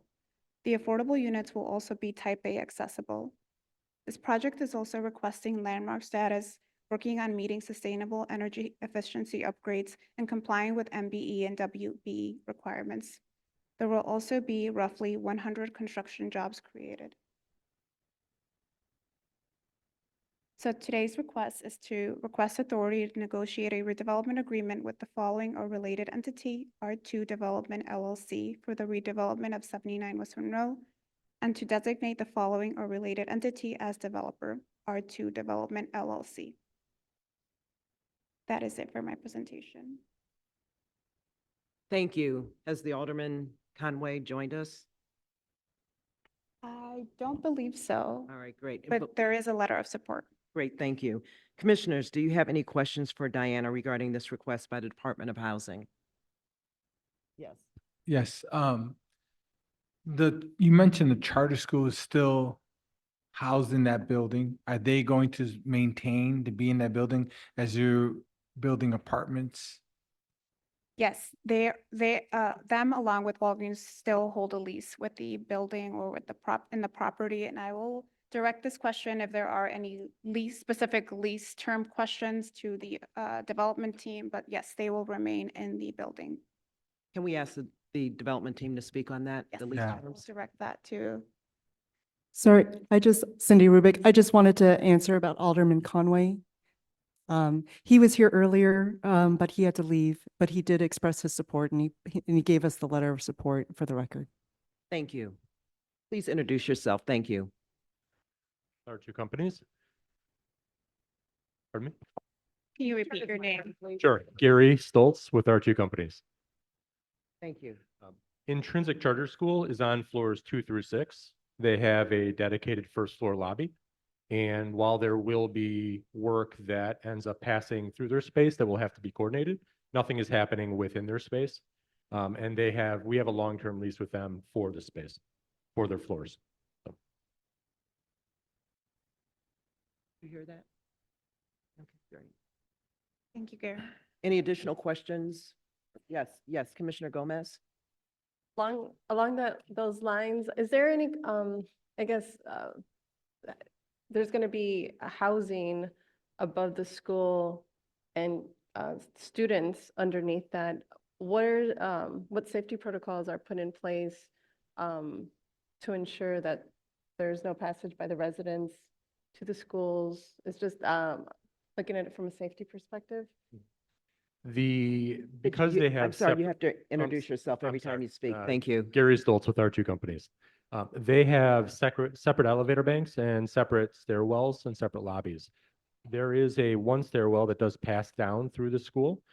It is impossible for someone within that stairwell to get into the school. And vice versa, once you're in a stairwell, you can't access one of the other floors until you discharge at the first floor. So there's no way to intermix within the building.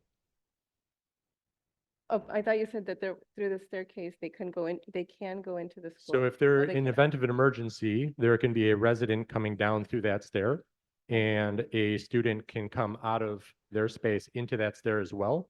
But when that door shuts, it locks. So. So not into the actual school, I guess premise, if you will, or that floor, just in the hall, the stairway. Yeah, and the rated stair enclosure that goes down to grade.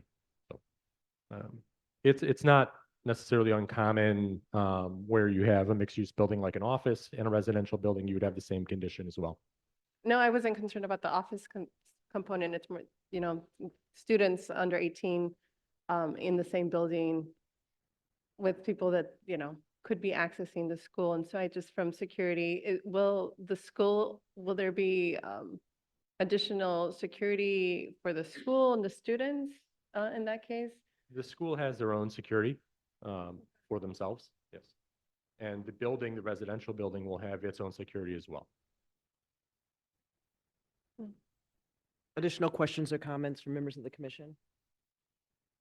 I have a question. Could we go back to the page that shows the capital stack that has the cost per unit? Actually, one before that. Yes. So the total project costs of approximately $550,000 per unit. Can you compare that to other projects that are being asked to be approved today? Is that high? Is that just about right? You know, I'm just curious. I asked the same question on the proposal just before this one, and the cost was under $400,000 per unit. So I'm just wondering what the are there additional things that need to be done to this building in order to make it appropriate for residential uses? Yes, I see my colleague Ryan will direct. Okay, sorry. Ryan Slattery, of DOH. It's comparable to the other projects that are presented today. They're roughly between $300,000 to $580,000 per unit. I'm sorry, you said, what's the range? It was 380 through 580 is the range between the four different projects. No, that I do understand. So my question is, what's the delta of the 200,000 per unit? Is more being done than common For 30, 30 North is a newer building. The other ones are all pre-war buildings, so there's significant more repairs needing for them. Okay, thank you. Commissioners, any additional questions or comments? Yes, please, go ahead, Commissioner Gomez. Yes, I think I don't feel clear. I need a little bit clarity on who does, again, back to the safety concern of the high schoolers or the students there. You have folks living on the units above it. Who does checks on if there's sex offenders, if they're living in the unit, there's, the classes are going on. Are any protocols in place to check for that? Or what's that process look like? I think it's just from the perspective of safety. I've not seen a project like this where you have housing and then students in the same building. So that's what comes to mind. That is part of the. Sorry, Garrett's introduce little yourself. arching Thank you. companies.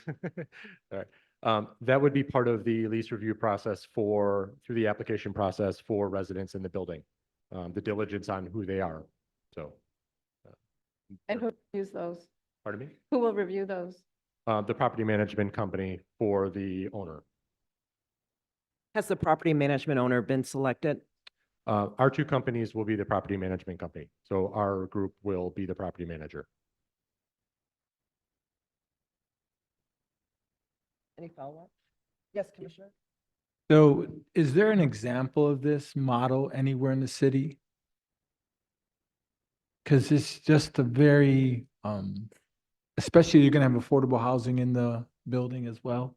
So there's different types of usage in this building. And I'm just not comfortable with having a school and then residential all wrapped up in one. Is there a model of this, or do we have any example of this anywhere in the city? We do not have that. Again, for the record, Diana Beltran with the Department of Housing. We do not have that in hand, but we could provide you with any updated information on what types of mixed-use developments have schools and residential. Yes, Commissioner Boatright.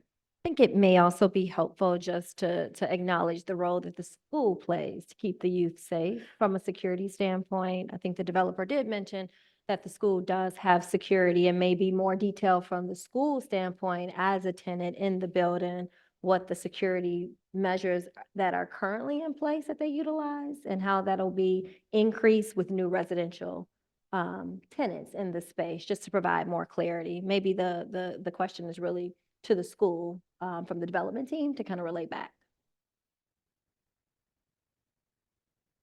Questions or comments?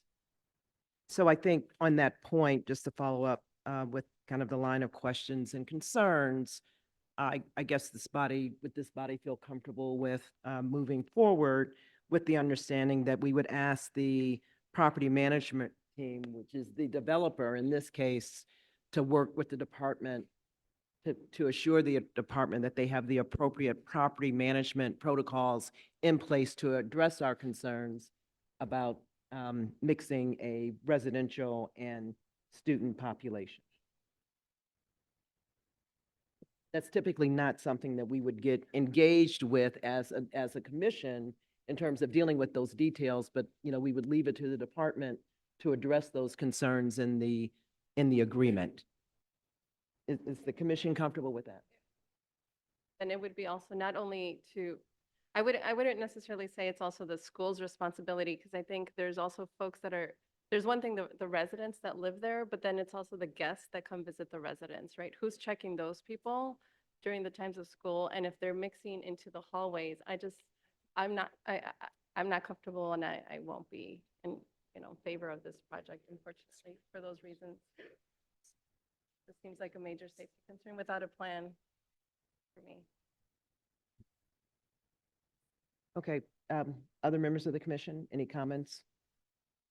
I have on a different topic, if we could go back to the development team. And just, yes, thank you so much. So Brown Derby LLC, there's a schematic behind that is difficult to read that shows the owners of Brown Derby LLC. So can you describe these entities or individuals? Are they domestic, non-US? Are they corporations, individuals? I will direct this question to the development team to speak further on the entities beyond Brown Derby LLC. Gary Stoltz with R2 Companies.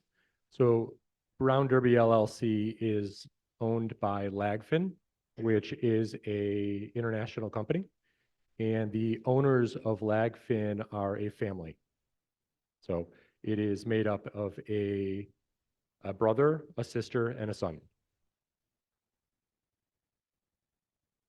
Can you describe more to this body as respect to any other distinguishing characteristics? I mean, I think, the question is, this owner is getting tax dollars, and we don't know, any additional information that you could provide regarding who's actually benefiting from the tax subsidy would be helpful. So is there any other distinguishing characteristics that you can describe? Brown Derby LLC would be the owner and the one benefiting from the development. The family behind, or the company behind Lagfin, is the Campari Group, which spirits company. I'm sorry, what?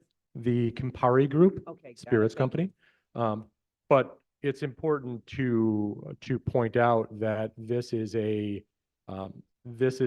office building that is nearly vacant and is being converted to residential to not only provide kind of local benefits, but also because there's no other compatible use for it at this point in time. So while there are questions about the kind of economic ownership side of this, from a return on cost and yield perspective, we are below market in terms of what we are looking for a return on that investment, given the fact that this is the building needs help and the neighborhood needs help. So while it may be looked at as we're giving tax dollars to a wealthy family, we're actually working to revitalize a blighted building within downtown Chicago. Thank you. That's understood. We appreciate those comments. And when you say we, you are with R2 Development, is that correct? Correct. And so R2 Development is not an owner, is that correct? We are not. We were brought on by the ownership as their local representation to help them with the development. Right, but so R2 Development is a for-fee developer, correct? Correct. Okay, thank you.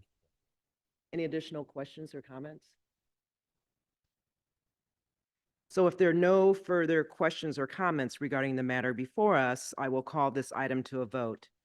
The resolution before us, the Department of Housing is seeking authority to negotiate a redevelopment agreement with R2 Development LLC or a related entity for redevelopment of the property located at 79 West Monroe in the LaSalle Central Tax Increment Financing Redevelopment Project Area, and to recommend to the City Council of the City of Chicago the designation of R2 Development LLC or a related entity as developer. If there are no objections, I move passage of this item by the same roll call vote previously used to establish quorum, with the exception of Commissioner Griggs, who has recused himself from this item. Are there any objections or additional recusals? Okay, so Commissioner Gomez has objected.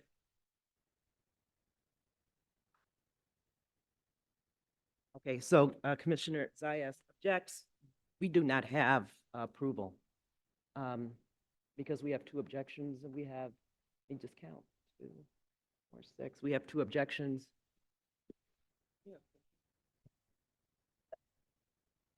From my perspective in the role of CDC, I want to make sure that we're clear, any outstanding questions that are outside of the purview of the TIF request, can those, and I'm not trying to sway a vote, this is more for clarification.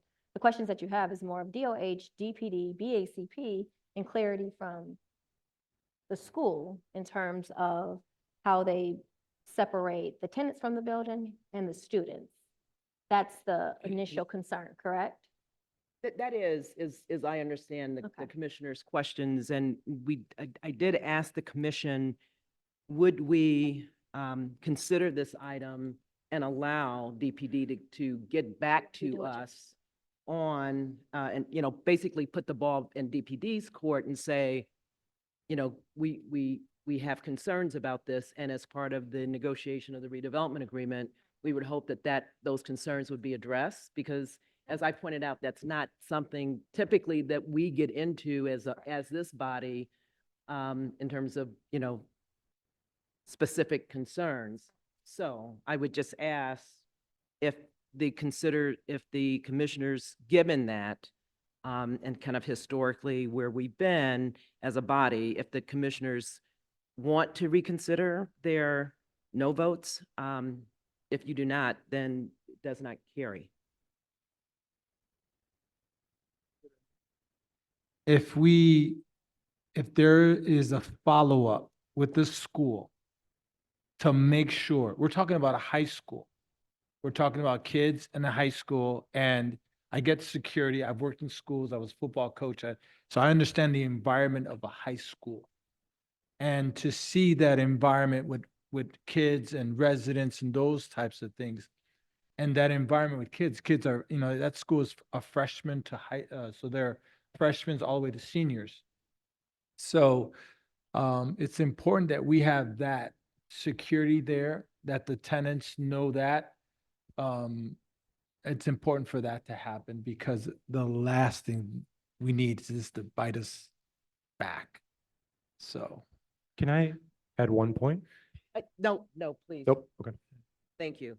So I reconsider my vote. I would vote a yes. Okay, so just so we have clarity, we have one recusal. Are there any objections to the motion in front of us? Yeah, Commissioner Gomez objects. You don't have to. Okay. And you're, okay, so the motion passes. Thank you. Thank you, commissioners.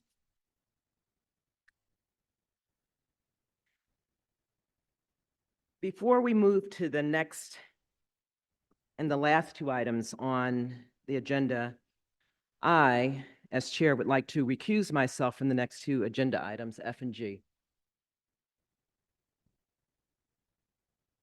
Regarding item F, for the sake of full transparency, I'd like to disclose that I have a previous professional relationship with Quentin Primo, the majority owner of Capri Interests LLC, and a member of the redevelopment team for the proposed project at 111 West Monroe Street. Specifically, Mr. Primo is the majority owner of Capri Capital Partners, a firm I first joined in 2007 as a partner and equity owner in 2007, and eventually served as president and chief investment officer until my retirement on July 31st, 2021. Although I have maintained my equity ownership in Capri Capital Partners, Capri Interests LLC is a wholly unrelated entity, and I do not now, nor have I ever had, an ownership interest in Capri Interests LLC. Furthermore, I will not benefit financially or otherwise from investment and redevelopment activities conducted by Capri Interests LLC. Regarding item G, for the sake of full transparency, I would like to disclose the nature of my business relationship with Michael Reschke, the majority owner of 208 South LaSalle Owner LLC. As I previously stated, I joined Capri Capital Partners and Capri Investment Group as a partner and equity owner in 2007 and retired from the firm as president and chief investment officer effective July 31st, 2021. During my tenure at Capri Capital Partners, the company, through our Capri Urban Investors Fund, provided debt financing that facilitated the acquisition and redevelopment of 208 South LaSalle by an entity majority owned and controlled by the owner of 208 South LaSalle Owner LLC. The debt financing was repaid in 2021. My connection to both projects was disclosed to both the Department of Planning and Development and the Department of Housing immediately following the initial announcement of the LaSalle Corridor Loop revitalization proposals, and I have not had any discussion on the projects with either department or my former Capri colleagues. Having said that, although I have no legal conflict of interest as confirmed by the Board of Ethics, I nonetheless believe that it is in the best interest of the public for me to recuse myself from both items F and G in order to eliminate any appearances of issues of such a conflict. Given my recusal on items F and G, and pursuant to the CDC bylaws, I have asked Commissioner Latasha Thomas to serve as chair for the remainder of today's meeting. Leave, I'm happy to leave. Thank you, Chairwoman. And for the record, Chair Butler has recused herself from the agenda item F and G. Item F, the South Central Redevelopment Project Area in Ward 34. Commissioners, the next item, the Department of Housing is seeking authority to negotiate a redevelopment agreement with 111 West Monroe LLC or a related entity for redevelopment of the property located at 111 West Monroe Street in the LaSalle Central Tax Increment Financing Redevelopment Project Area, and to recommend to the City Council of the City of Chicago the designation of 111 West Monroe LLC or a related entity as developer. Ryan Slattery will be providing a brief description of this request on behalf of the Department of Housing. Ryan? Thank you so much. Good afternoon, CDC Commissioners. For the record, my name is Ryan Slattery. I'm with the Department of Housing, and I'm here today to present 111 West Monroe. The project, 111 West Monroe, is located in 34th Ward, the Loop Community Area, in the LaSalle Central TIF District. Here's a neighborhood map of the project. It's located in the southwest corner of Monroe and Clark Street. So for 111 West Monroe, the original 20-story neoclassical west building to the right was designed by Shepley, Rutan, and Coolidge and was built in 1911 by the Harris Trust and Savings Bank. In 1958, SOM designed the adjacent east building for Harris Bank in a postmodern style that's prevalent after World War II. The two buildings are now commonly known as 111 West Monroe. The development team acquired the property in July of 2022 from BMO Bank, purchasing the entire complex, and shortly after selling 115 West Monroe, the West Tower, to the state of Illinois. The development team is a joint venture between Prime Group and Capri Investment Group. The development team is proposing an adaptive reuse and conversion of approximately 315,000 square feet within the building, including a portion of the ground floor, partial of the 11th floor, and then floors 12 through 23. They'll be converted into 345 residential units, of which 105 will be affordable units for households earning no more than 80% of the area median income. The project will also feature residential amenities, including a fitness center, a lap pool, bike storage, private dog run, storage space, and a private rooftop gardens area with barbecue facilities. The development team is requesting up to $40 million, or roughly 20% of the total development costs. The construction timeline is tentatively scheduled for 24 months. The affordable unit funds request per unit are approximately $380,000. This one hopefully you like much better because the project will be broken out into the lower levels converted to a hotel, while the residential will be in the higher levels, as I discussed earlier. The Monroe Club will also be in the top 2 floors and it will be available for all residents and hotel guests. So here's the breakout of the sources and uses. As you can see, the sources include owner equity, loans in the project, the TIF grants, and the deferred developer fee. Development team is also requesting a 4% LIHTC credits and historic tax credits. That's the combined, the tax credit equity, excuse me. So here are the unit mix breakout for the 345 units, consisting of studios to 2 bedrooms, with 30% of them being affordable at 40, 50, and 80% AMI. So here's the proposal unit rents and the sizes of the breakout for the 345 residential units, showcasing the affordable monthly rents versus the market rate rents. As I stated previously, the development team is a joint venture between Prime Group and Capri Investment Group. The Prime Group was founded in 1982 by Michael Retzky, who serves as the chairman and CEO. Prime Group has developed over $12 billion of real estate across the country. Capri Interests LLC was founded in 1992 by Quentin Primo III, who serves as the founder and executive chairman. In the 30-year history, Capri has completed more than $14 billion of investment-related transactions through separate accounts, single investor partnerships, and senior and subordinate loans. On LaSalle Street, Prime Group and Capri Interests are the current co-developers for the Thompson Center at 100 West Randolph, converting the former State of Illinois building into the Google complex. The architect of record is Stantec for the project, and the attorneys for the project are DLA Piper and then Applegate, Thorne, and Thompson for the tax credits. Here we have the org chart for 111 West Monroe LLC.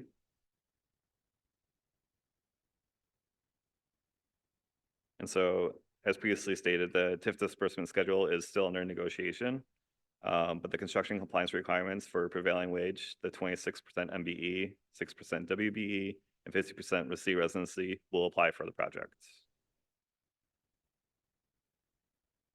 So for the community benefits, we have 345 total housing units that will be created, of which 105 are affordable units. All the affordable units will be type A accessible. They are also requesting landmark status for the building. They're also leveraging LIHTC and historic tax credits. There will be energy efficiency upgrades. There will be the rooftop courtyard green space, as also stated, the 26 MBE and 6% WBE. And then they also have 200 construction jobs anticipated for the project. So the request action before you today is request authority to negotiate the redevelopment agreement with 111 West Monroe LLC or related entities for the redevelopment of 111 West Monroe, and to designate 111 West Monroe LLC or related entities as developer. Thank you. If present, I would like to invite Alderman Conway to make a statement on the project. He is unfortunately not. He was here earlier. We do have a lot of support for him for this project, and he's very supportive of the project. Thank you. Commissioners, do you have any questions for Mr. Slattery regarding this request by the Department of Housing? Question? Yes, thank you. Just a quick question. Can you show the sources and uses statement again? Of course. That's Commissioner Curtis. And I'm just looking for soft costs, about 10%. Thank you. That's all I had. Of course. No further questions? No, thank you. If there are no further questions or comments regarding this matter before us, I will call this matter up for a vote.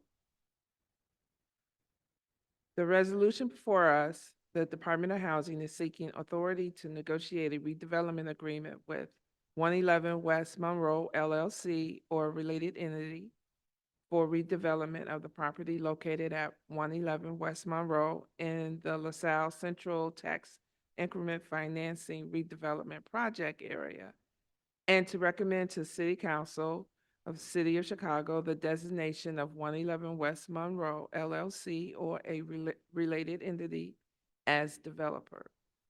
If there are no objections, I move passage of this item by the same roll call vote previously used to establish quorum, with the exception of Chairman Butler, who has recused herself from this item.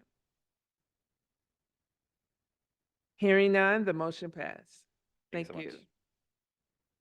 much. Item G.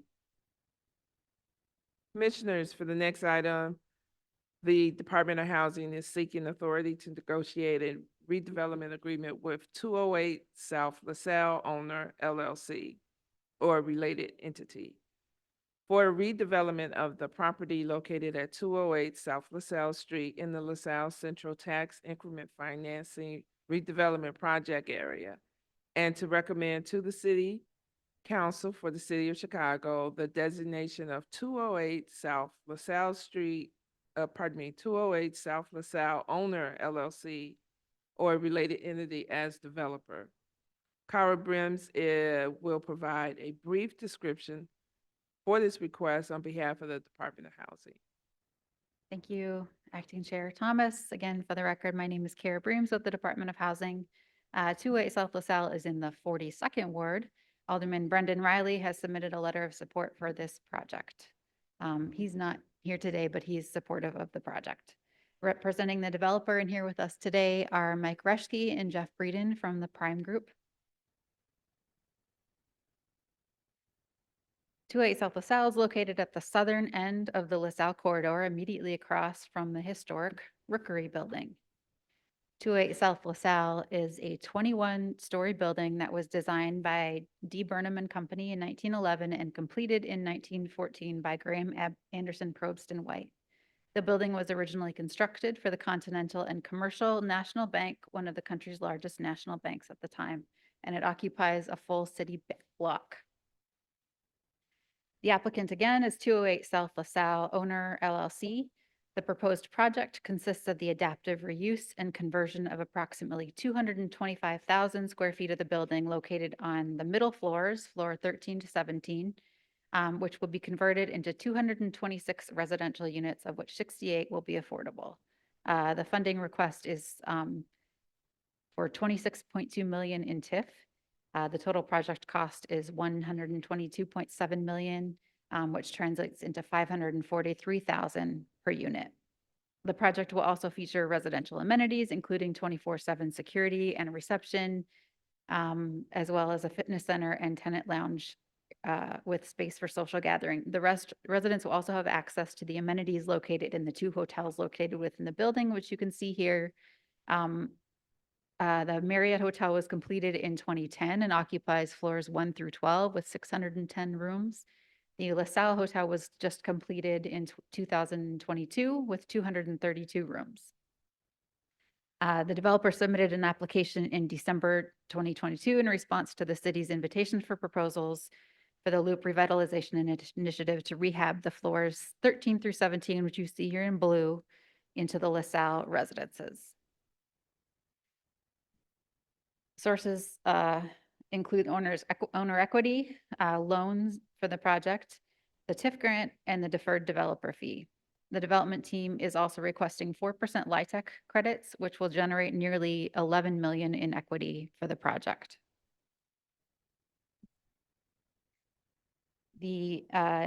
Again, the development would include 226 units of residential housing, again, targeted to a mix of income earners between 40 and 80% AMI for the affordable units. The rents again are comparable to the ones you've seen earlier today because the AMI mix is similar. So again, let's look at the two-bedroom this time. The monthly rent for the affordable two bedrooms would be $993 to $1,986, compared to the market rate rents of almost $4,000 for a two-bedroom. The development group is led by the Prime Group, Inc., which was founded in 1982 by Michael Reschke, who serves as the chairman and CEO. They've developed over 12 billion in real estate across the country. On LaSalle Street, they are developing the Thompson Center, as well as 208 West, as well as the BMO office campus, which Ryan just described. The architect will be Lamar Johnson Collaborative and Lucian Lagrange Studio. The org chart here for 208 South LaSalle Holdings LLC, they will be the owner borrower for the project. And as with all LIHTC finance deals, a limited partner, still to be determined, will control 99.99% of the interest. The TIF disbursement schedule is still TBD. The development will meet 26 and 6, as well as the city residency and prevailing wage. The community benefits include the 68 affordable units that will be built in the building, as well as the 226 new units. All the affordable units will be type A accessible. This is a landmark building. The development will leverage LIHTC and make energy efficiency upgrades and create 200 construction jobs as part of the construction of the project. We're asking today for authority to negotiate a redevelopment agreement with 208 South LaSalle Owner LLC for the redevelopment of 208 South LaSalle and to designate 208 South LaSalle Owner LLC or related entity as developer. Thank you, Ms. Brims. You did state that you have a letter of support from Alderman Riley, who is not here today, correct? Yes, we do. Commissioners, do you have any questions for Ms. Brims regarding this request by the Department of Housing?